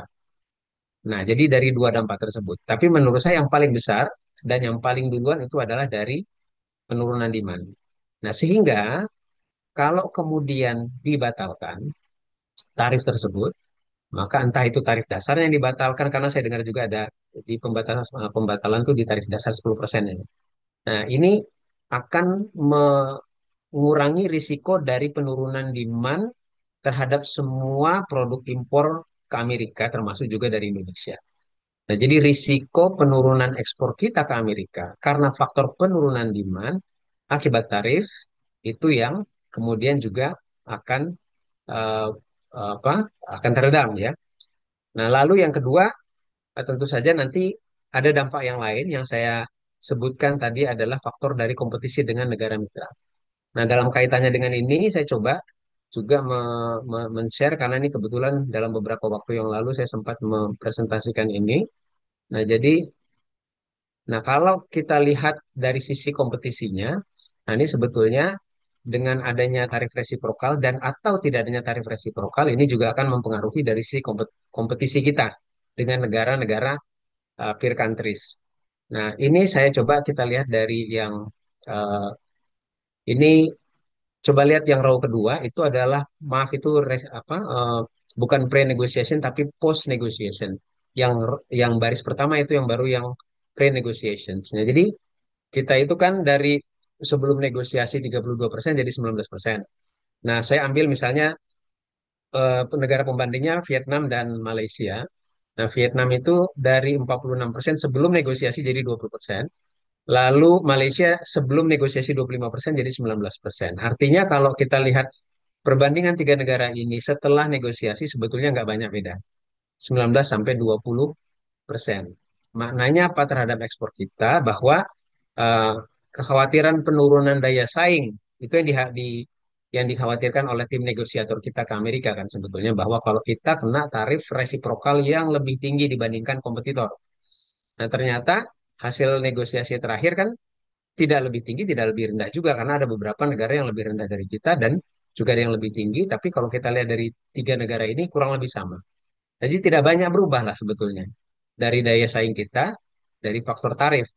Nah, bahkan bisa jadi juga ada beberapa eh, komoditas kita yang tidak lebih kompetitif karena pada akhirnya tingkat harga ditentukan bukan hanya oleh tarif resiprokal, tapi tarif dasar sebelum tarif resiprokal yang dikenakan pada produk tersebut. Belum lagi faktor yang lain juga, misalnya harga dasar dari produk tersebut di negara asalnya dan faktor biaya yang lain seperti misalnya biaya logistik yang kita tahu biaya logistik kita itu lebih mahal tentu saja.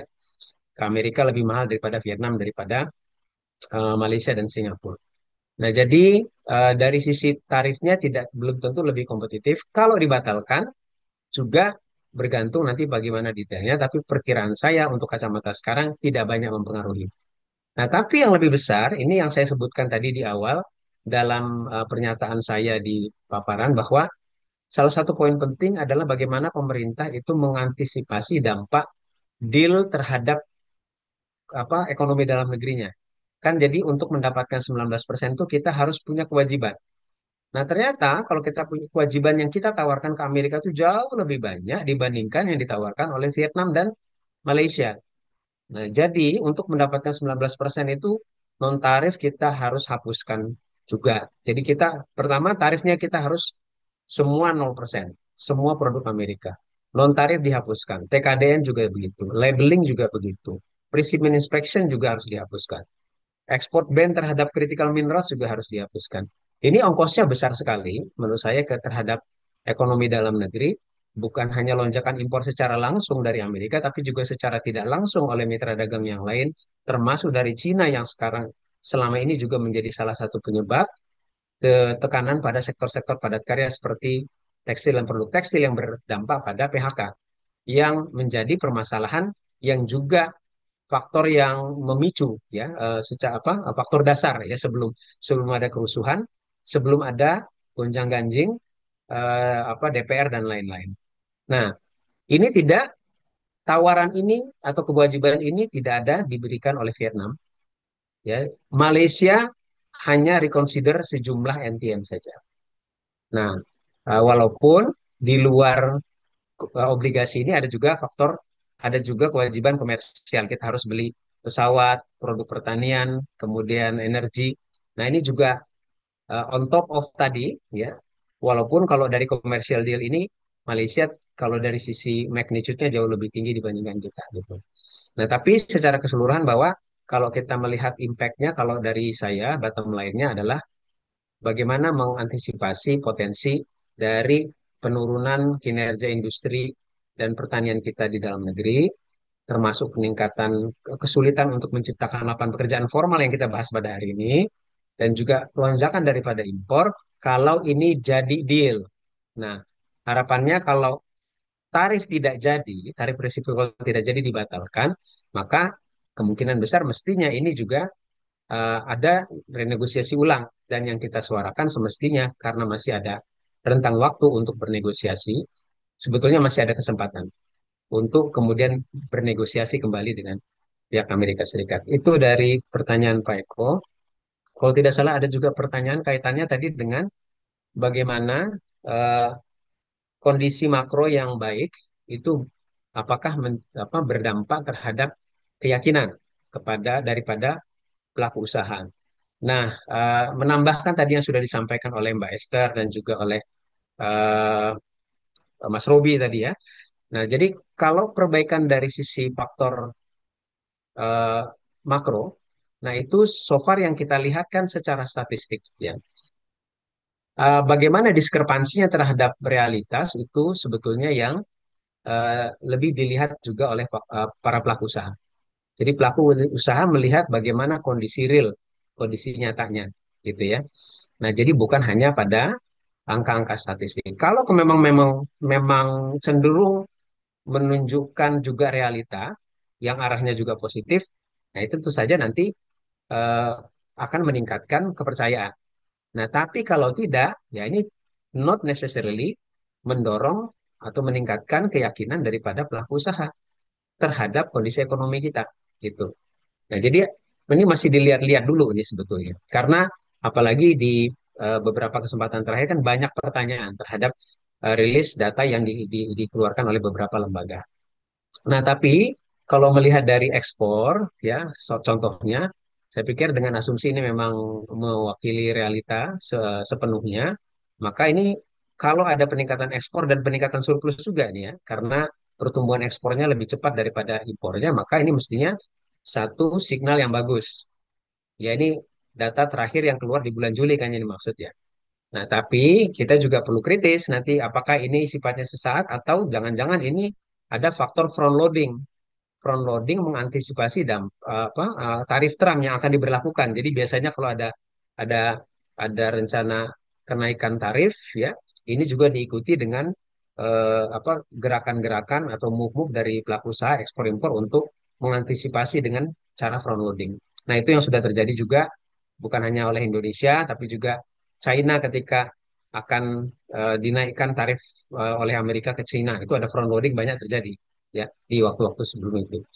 Nah, jadi ini juga kita perlu lihat secara lebih lanjut lagi ya bagaimana maknanya bukan hanya dari rilis data sesaat yang terakhir saja gitu. Mungkin begitu dulu dari saya. Kalau ada yang missing mungkin nanti bisa disampaikan kembali. Terima kasih. Baik, terima kasih Mas Faisal atas jawabannya. Ini kita mungkin masuk ke sesi terakhir ya, karena memang kita waktunya sampai jam 3 nanti. Ini saya coba mengambil beberapa pertanyaan dan ada beberapa pertanyaan yang coba saya satukan gitu ya, karena ada beberapa hal yang berkaitan, misal terkait dengan prediksi output PDB di triwulan ketiga nanti ya.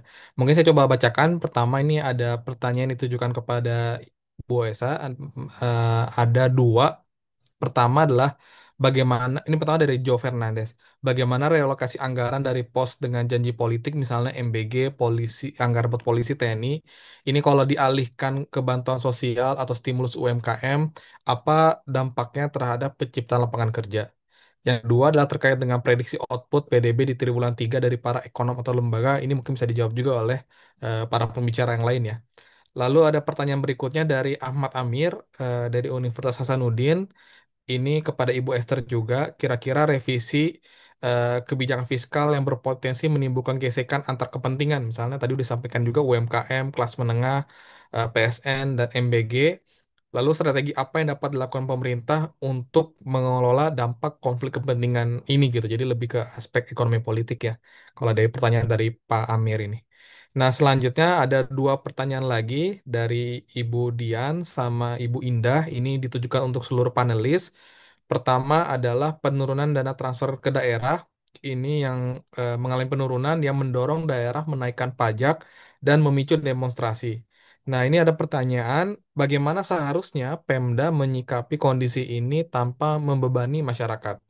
Itu yang pertama. Yang kedua adalah bagaimana kira-kira respon tim ekonomi pemerintah terhadap saran-saran dalam diskusi ini gitu. Nanti mungkin bisa ditanyakan ke tim ekonomi ya, atau bisa nanti apakah kira-kira dari pandangan dari para narasumber juga, apakah kira-kira ini bakal direspons seperti apa gitu oleh tim ekonomi pemerintah. Nah, yang terakhir ini dari Ibu Indah. Tadi terkait dengan PMI Manufaktur Indonesia naik ke 51,5, ada ekspansi. Apa faktor pendorongnya? Tadi saya pikir Mas Faisal sudah menjawab, ada kemungkinan misalnya front loading dan sebagainya. Nanti mungkin bisa ditambahkan oleh pembicara lain.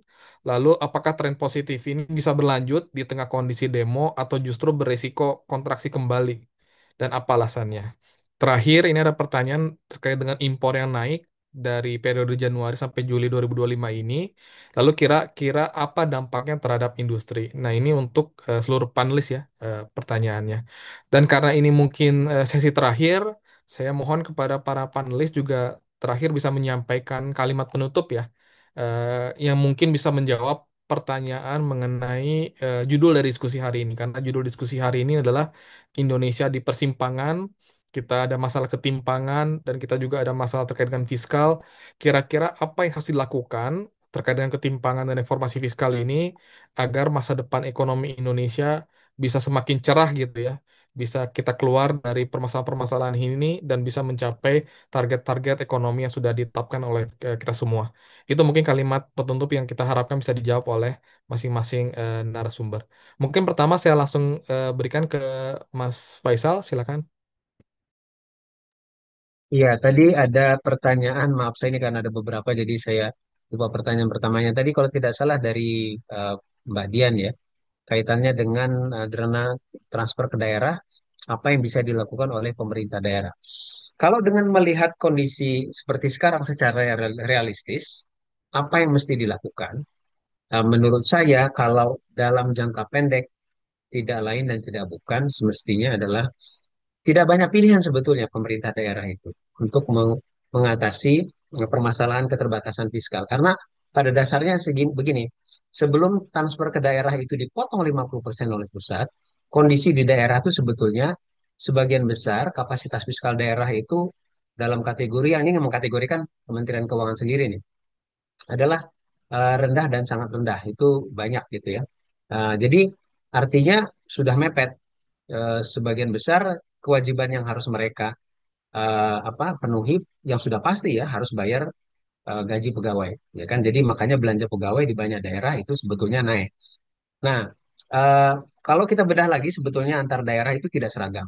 Nah, jadi biasanya yang ketergantungan terhadap tingkat transfer ke daerah lebih tinggi itu adalah pemerintah kabupaten. Jadi kalau saya kelompokkan itu yang punya kemandirian fiskal lebih bagus dalam artian eh, proporsi TKD-nya lebih rendah, PAD-nya lebih tinggi itu adalah pemerintah provinsi, lalu pemerintah kota, lalu pemerintah kabupaten. Makanya make sense kan kemarin itu yang bereaksi itu ada Kabupaten Pati, Kabupaten Bone, begitu ya.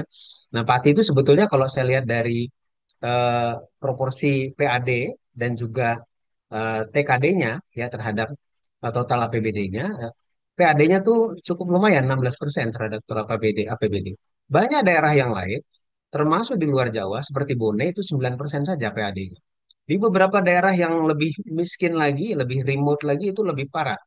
PAD-nya hanya 0, ya 0,7, 0,2, 0,1 ada di Papua gitu.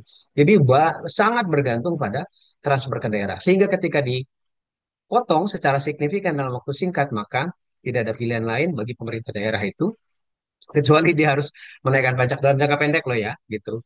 Nah, kalau itu juga tidak, jadi ini pengakuan juga dari beberapa pemerintah daerah, terutama sejak kasus Pati ya. Sebetulnya yang ingin menaikkan pajak daerah itu bukan hanya Pati tapi juga banyak daerah yang lain, tapi karena sudah keburu ribut ya di Pati dan juga beberapa daerah yang lain, Pemda yang lain jadinya membatalkan. Nah, terus bagaimana dengan keterbatasan tersebut untuk pembiayaan bagaimana? Jadi mereka memikirkan cara-cara di antaranya misalnya eh, pinjaman, ya. Jadi pinjaman ke bank daerah gitu. Nah itu dalam karena jangka pendek ada yang harus dipenuhkan kan, ada yang harus dipenuhi kalau penerimanya terbatas gitu. Nah kalau dalam jangka menengah dan panjang kita bisa bilang bahwa ya tentu saja penerimaan daerah itu bisa meningkat jika aktivitas ekonominya itu juga didorong dulu. Ya jadi yang paling memungkinkan misalnya yang dilakukan oleh Kabupaten Banyuwangi itu dia semua pengadaan barang dan jasa oleh APBD itu diarahkan untuk menyerap yang diproduksi oleh kabupaten itu sendiri. Gitu. Jadi semua event termasuk semua pengadaan oleh pemerintah untuk kantor dan lain-lain itu beli dari UMKM di situ. Nah, itu menggerakkan ekonomi di daerahnya dan itu bisa berujung pada peningkatan tambahan penerimaan pajak, PBB, hotel, restoran, retribusi, dan lain-lain. Tapi itu juga tidak bisa instan kan, karena dia ada lag waktu untuk supaya si bisnisnya bagus dulu gitu. Makanya yang saya katakan tadi, dalam jangka waktu pendek, pemerintah pusat yang mesti merevisi kembali itu transfer ke daerah, jangan kemudian eh, apa eh, direalisasikan, apalagi kita lihat di 2026 itu potongannya bukan lagi 50 triliun sampai 214 triliun. Ya lebih rendah potongannya itu. Nah, jadi itu akan jauh lebih masif lagi dampaknya nanti ke daerah. Nah, jadi kalau dalam jangka pendek menurut saya seperti itu ya, tapi dalam jangka menengah tentu saja pemerintah daerahnya perlu bisa meningkatkan pendapatan daerahnya dengan mindset itu tadi mengembangkan ekonomi daerah sektor-sektor usaha utama ya di daerah tersebut supaya meningkat pajak-pajak daerahnya gitu. Lalu mohon maaf, pertanyaan berikutnya saya lupa nih jadinya yang lain Eh, terkait dengan dana transfer. Terus apa lagi ya Mas ya? Saya lupa. Terkait dengan Nah tapi tren positif yang berlanjut, kira-kira apakah akan berlanjut di tengah kondisi demo atau justru berisiko kontraksi kembali? Lalu kira-kira ya, terkait dengan impor ya, oh apa iya dan ya, harapan betul industri? betul betul. Nah ini mungkin sekalian juga untuk closing saya ya. Saya pikir saya mungkin ingin meng-highlight bahwa kondisi instabilitas ya dikaitkan dengan adanya demonstrasi dan sempat kemarin kekacauan juga terjadi. Nah, ini ada eh, pengaruh juga kepada citra kepada pemerintah ya untuk menjaga dari sisi stabilitas sosial politik yang ini berpengaruh kepada investasi juga sebetulnya.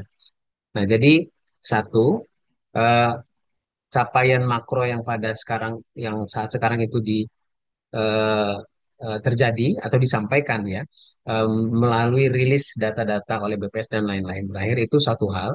Tapi dengan kasus yang sekarang yang perlu diantisipasi oleh pemerintah itu adalah masalah trust. Satu, trust kepada para pelaku usaha dan juga investor untuk menghandle masalah yang terjadi pada saat sekarang gitu. Dan termasuk itu juga terhadap iklim investasi. Jangan lupa di tahun ini kita turun ranking world competitiveness-nya 13 level dan salah satu indikator yang menyumbang terhadap penurunan itu adalah government effectiveness. Jadi ada persepsi daripada pelaku usaha, pertanyaan terhadap kemampuan efektivitas dari pemerintah untuk menjalankan kebijakan. Apalagi dengan adanya keributan yang baru saja terjadi, gitu ya. Itu satu hal terhadap trust terhadap pelaku usaha dan investor. Yang kedua juga tentu saja sekarang adalah trust terhadap masyarakat. Nah, ini yang perlu dibangun. Ya, jadi tentu saja dibangunnya dengan eh, kebijakan-kebijakan yang konkret dan itu sebabnya kita menyampaikan pernyataan sikap kita pada hari ini dan juga nanti bisa dilihat listnya di apa secara tertulis nanti ya setelah ini akan dibagikan. Nah, itu adalah langkah untuk supaya membangun trust kepada masyarakat bukan hanya dengan langkah-langkah retoris ya atau pernyataan-pernyataan retoris saja itu juga tetap diperlukan, tapi langkah konkret dalam yang langsung menyasar kepada akar permasalahan yang dihadapi oleh masyarakat. Jadi dua hal itu terus yang perlu yang saya highlight ya kaitannya dengan membangun trust untuk perbaikan ekonomi ke depan baik kepada pelaku usaha maupun juga kepada masyarakat pada umumnya. Terima kasih begitu dari saya. Ya, terima kasih Mas Faisal. Tadi saya mencatat terakhir ya terkait dengan pentingnya membangun trust karena ini juga akhirnya berpengaruh terhadap kredibilitas kebijakan juga dan ke depan tentu kalau misalnya kita ingin membangun ekonomi kita lebih maju tentu kita harus didasarkan trust antar pelaku usaha maupun trust dengan masyarakat ya sehingga kebijakan ini bisa diimplementasikan dengan baik dan ini mungkin menurut saya PR-nya ada di pemerintah bagaimana bisa membangun kebijakan ini yang kredibel sehingga trust ini bisa kembali lagi muncul baik di pelaku usaha maupun di masyarakat seperti itu. Oke, mungkin selanjutnya saya persilakan ke Mas Robi untuk menjawab pertanyaannya sekaligus mungkin kalau ada closing statement. Oke, baik. Mungkin sedikit tambahan aja ya, eh, terkait dengan saya mungkin menanggapi PMI manufaktur dan impor ya. PMI manufaktur, apakah ini mungkin tren yang berlanjut? Ya, kalau saya rasa, ya kita juga tadi seperti yang disampaikan juga perlu melihat secara tren ya, dan juga apakah ini faktor musiman ya gitu ya.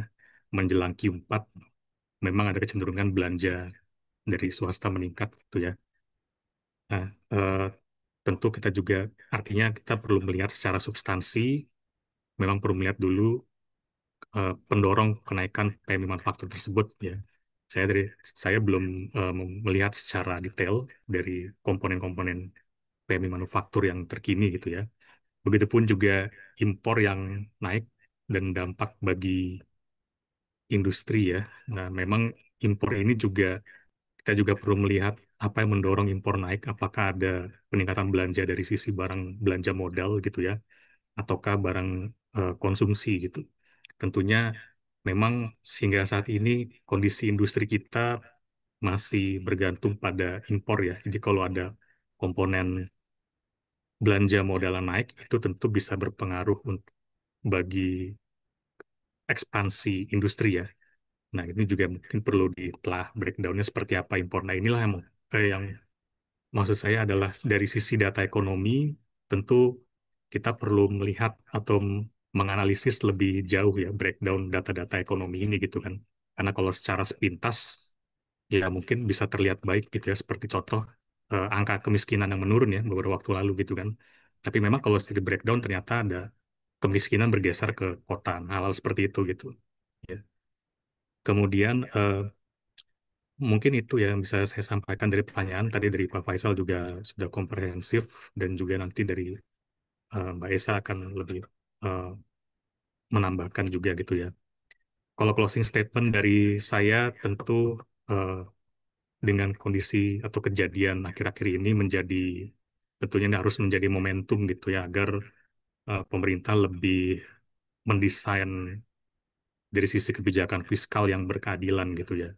Dan juga untuk bagaimana memperhatikan dari aspek kebijakan sosial. Kalau dari apa yang saya paparkan tadi bahwa bagaimana mungkin pemerintah mulai mendesain bagaimana menerapkan atau mengimplementasikan jaminan sosial yang menyeluruh gitu. Karena pada dasarnya ya dengan perkembangan ekonomi semakin ke sini kita tadi melihat bahwa tren perkembangan pekerja informal itu semakin meningkat gitu kan. Walaupun di satu sisi ini menunjukkan bahwa terjadi eh, kegagalan dalam menciptakan pekerjaan formal yang layak ya. Namun di sisi lain, jika memang eh, menjadi isu atau itu sangat hal yang sangat sulit gitu ya bagi pemerintah untuk menciptakan pekerjaan formal yang layak, setidaknya bagaimana melindungi pekerja informal gitu ya, terutama dari eh, bagaimana pekerja informal ini mendapatkan hak-hak juga yang layak gitu. Beberapa elemen atau komponen dari selayaknya pekerja informal gitu. Mungkin itu yang bisa saya sampaikan dan closing statement saya. Terima kasih. Baik, ya, terima kasih Mas Robi atas jawaban dan closing statementnya. Saya pikir tadi penting ya, memang isu utamanya adalah bagaimana bisa menciptakan lapangan kerja yang layak. Kalaupun tidak bisa gitu ya, ini eh, selemah-lemahnya iman gitu ya, minimal tuh bisa memberikan pelindungan gitu, agar pekerja ini bisa terlindungi dan bisa dapat kesejahteraan seperti itu. Baik, terakhir dari Mbak Esa, mungkin ada beberapa pertanyaan yang bisa dijawab dan juga bisa closing statement dan terakhir mungkin karena sebagai pembicara yang menjawab terakhir saya juga mohon kesediaannya dari Mbak Esa untuk mewakili dari lembaga-lembaga think tank untuk membacakan kira-kira poin pernyataan sikap gitu ya nanti akan disampaikan oleh Mbak Esa. Silakan Mbak Esa. Baik, terima kasih Mas Imad. Jadi ini saya coba rangkum ya terkait dengan anggaran fiskal. Itu tadi ada beberapa yang harus dilakukan ya. Ketika kita lihat di sini kan apa namanya? Kalau kita lihat dari APBN gitu ya, bahwa anggaran kementerian atau lembaga tertentu itu kan juga eh, sangat luar biasa jomplang dengan anggaran yang untuk masyarakat gitu ya. Dampaknya lebih banyak ke masyarakat. Contoh misalnya kalau untuk apa pendidikan, kesehatan itu lebih sedikit ya daripada anggaran untuk lembaga kementerian tertentu ya. Nah, oleh karena itu ya saat ini yang mendesak adalah memberikan ya kucuran anggaran yang lebih besar ya yang sifatnya untuk program-program yang ekspansif gitu polisinya ke masyarakat. Contoh kalau tahun 2008 itu ke 2009 gitu ya. 2008 kan ada krisis ekonomi karena subprime mortgage. Kemudian tahun 2009 itu pemerintah mengeluarkan insentif berupa stimulus infrastruktur ya, stimulus fiskal infrastruktur. Nah, program itu dikucurkan ke 9 kementerian dan kemudian dievaluasi dampaknya seperti apa, apakah dampaknya bisa job creation lebih banyak. Nah, itu juga bisa dilakukan sekarang karena saat ini kan kondisi ekonomi itu kan banyak masyarakat yang ter-PHK-kan dan sektor informal makin banyak yang dibutuhkan adalah stimulus gitu ya, stimulus fiskal. Nah, di sisi lain mungkin tidak hanya kebijakan fiskal gitu ya, tetapi juga kebijakan moneter. Nah, saat ini kan kita lihat bahwa kredit ya untuk apa yang dikucurkan ke masyarakat itu relatif ya berkurang karena eh, sebagian besar bank-bank itu lebih memilih menyimpan uangnya di surat berharga yang diterbitkan oleh Bank Indonesia. Nah, oleh karena itu fenomena saya katakan lazy bank itu juga harus menjadi catatan ya buat Bank Indonesia selaku bank sentral untuk bisa bagaimana mendorong eh, bank-bank konvensional atau bank-bank non konvensional itu untuk bisa lebih memberikan kredit sehingga sektorial ini mulai bergeliat. Nah, last but not least, mungkin untuk eh, apa penutup ya. Jadi ke depannya kebijakan fiskal maupun moneter ya dalam hal ini khusus karena ini bahas kebijakan fiskal akan lebih di anggaran itu harusnya dialokasikan untuk hal-hal yang em, berdampak multiplier effect yang punya dampak multiplier effect ke masyarakat lebih besar dan tentunya yang lebih sustainable gitu. Jadi tidak hanya apa kebijakan yang sifatnya seasoning ya atau dikeluarkan bansos misalnya dikeluarkan pada saat menjelang pemilu atau sebagainya, tetapi yang lebih sustain ya karena angka kemiskinan itu bisa berkurang kalau masyarakat itu kualitas pendidikannya lebih baik dan pemberdayaan masyarakat itu bisa eh, mendorong mereka bisa generate income lebih banyak. Itu saja dari saya, Mas Iman. Ya, terakhir dari pernyataan sikap, Mbak. Ya, Ya, ya.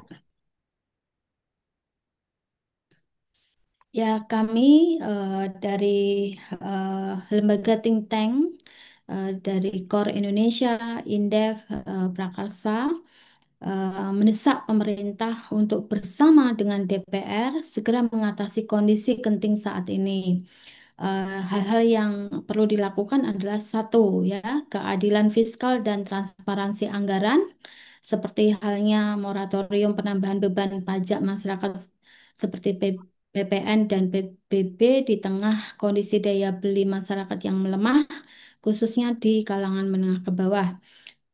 Kemudian segera terapkan pajak kekayaan kepada kelompok super kaya sebagai bentuk redistribusi dan penurunan ketimpangan sosial ekonomi. Yang ketiga adalah revisi kebijakan pemotongan transfer ke daerah yang memicu lonjakan pajak dan retribusi daerah. Kemudian terapkan participatory budgeting untuk melibatkan masyarakat termasuk kelompok rentan dalam proses perencanaan anggaran. Hal yang kedua yang harus dilakukan dan segera dilakukan adalah rebalancing priority belanja negara dengan realokasi anggaran belanja yang tidak produktif ke penguatan sektorial dan penciptaan lapangan pekerjaan. Kemudian evaluasi kenaikan anggaran pertahanan 35% untuk diprioritaskan kepada pendidikan, kesehatan, dan riset. Adapun pemenuhan amanat konstitusi 20% anggaran pendidikan perlu disertai dengan prioritas pada peningkatan kualitas pendidikan dan perbaikan kesejahteraan guru. Kemudian efisiensi anggaran diarahkan untuk stimulasi konsumsi dalam negeri dan penciptaan lapangan kerja berkualitas bukan sekedar penghematan. Kemudian segera berikan bansos tunai kepada warga miskin dan tidak mampu dengan cara relokasi dari anggaran Koperasi Merah Putih dan MBG. Kemudian yang ketiga, perlindungan komprehensif pekerja dan masyarakat terdampak aktivitas bisnis dengan mengembangkan kerangka decent work ya, kelayakan kerja yang menjamin upah dan jam kerja layak serta keselamatan kerja. Kemudian pembentukan regulasi setingkat undang-undang untuk perlindungan dan kesejahteraan pekerja platform digital dengan skema tripartit. Kemudian integrasi yang lebih luas para pekerja ke dalam skema BPJS Ketenagakerjaan dan BPJS Kesehatan, termasuk 4,6 juta pekerja platform digital dengan mekanisme kontribusi yang proporsional. Kemudian jalankan program padat karya tunai secara masif, secara nasional yang menyasar angkatan kerja muda, angkatan kerja yang ter-PHK, dan kelompok pengangguran lainnya. Kemudian akselerasi kepastian hukum yang mengintegrasi standar bisnis dan HAM serta lingkungan untuk menciptakan investasi yang menjamin perlindungan hak masyarakat dan kelestarian ekologis demi pertumbuhan ekonomi berkeadilan dan berkelanjutan. Kemudian transformasi ekonomi dan revitalisasi sektor real.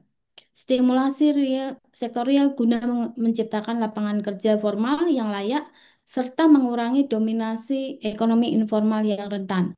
Akselerasi transisi 59% pekerja informal ke sektor formal melalui kemudahan regulasi dan insentif fiskal. Kemudian koreksi arah kebijakan ekonomi dari sentralistik menuju ekonomi kerakyatan dan demokratis. Kemudian realokasi reinvestasi dari sektor ekstraktif yang merusak lingkungan menuju industri berkelanjutan yang mengungkit pertumbuhan jangka panjang. Yang kelima, akuntabilitas dan transparansi kebijakan dengan membangun kepercayaan publik melalui transparansi kebijakan fiskal dan akuntabilitas penggunaan anggaran. Kemudian evaluasi menyeluruh RAPBN 2026 dengan melibatkan partisipasi publik untuk memastikan alokasi anggaran berpihak pada kesejahteraan rakyat. Kami menekankan bahwa stabilitas sosial ekonomi hanya bisa dicapai melalui kebijakan fiskal yang responsif dan berkeadilan. Oleh karena itu, pemerintah harus memahami bahwa investasi pada kesejahteraan rakyat bukan pada aparatur koersif adalah kunci pertumbuhan ekonomi yang berkelanjutan. Republik ini membutuhkan kepemimpinan yang berani mentransformasi prioritas anggaran dari logika koersif menuju investasi produktif berkelanjutan. Karena hanya dengan fondasi ekonomi yang berkeadilan, Indonesia dapat mewujudkan cita-cita kemakmuran bersama yang merupakan hakikat dari Republik. Jakarta, 1 September 2025, Kor Indonesia, Indef, dan Prakarsa. Terima kasih. Baik, terima kasih Mbak Esa atas pernyataan sikapnya. Dengan ini mungkin saya sebagai moderator mengakhiri diskusi hari ini. Sekali lagi terima kasih kepada para narasumber, ada Ibu Esa selaku Eksekutif Director dari Indef, lalu ada Mas Robi sebagai Manajer Riset dan Knowledge di Prakarsa, dan terakhir Mas Faisal sebagai juga Direktur Eksekutif dari Core Indonesia. Jadi yang kami sampaikan tadi dari para think tank lembaga ekonomi adalah upaya kami bersama untuk memberikan kontribusi terhadap berbagai situasi yang terjadi di Indonesia saat ini. Tentu sebagai tim ekonomi kita punya tanggung jawab untuk menyampaikan beberapa rekomendasi sehingga kita bisa menggeser Indonesia saat ini karena kita disebutkan diskusi hari inilah Indonesia di persimpangan jalan. Harapannya kita memilih rute jalan yang terbaik agar kita bisa membangun ekonomi kita yang jauh lebih berkeadilan, jauh lebih baik untuk kita semua. Baik, Bapak Ibu sekalian, dengan ini saya selaku moderator mengakhiri acara hari ini. Nanti kalau misalnya ada pertanyaan lanjutan, bisa langsung dikomunikasikan dengan para narasumber yang saya yakin akan terbuka dengan semua pertanyaan-pertanyaan yang disampaikan. Sekali lagi, saya ucapkan terima kasih. Mohon maaf jika ada kekurangan. Saya tutup. Assalamualaikum warahmatullahi wabarakatuh. Waalaikumsalam warahmatullahi wabarakatuh. Waalaikumsalam warahmatullahi Terima wabarakatuh. kasih Terima kasih Mas banyak Faisal, teman-teman Mas Indef, Robi, Terima Indef kasih, Prakarsa, Mas dan Prakarsa, juga Robi. teman-teman teman-teman jurnalis media semuanya. semua. Mas Imad juga. Terima kasih, terima kasih.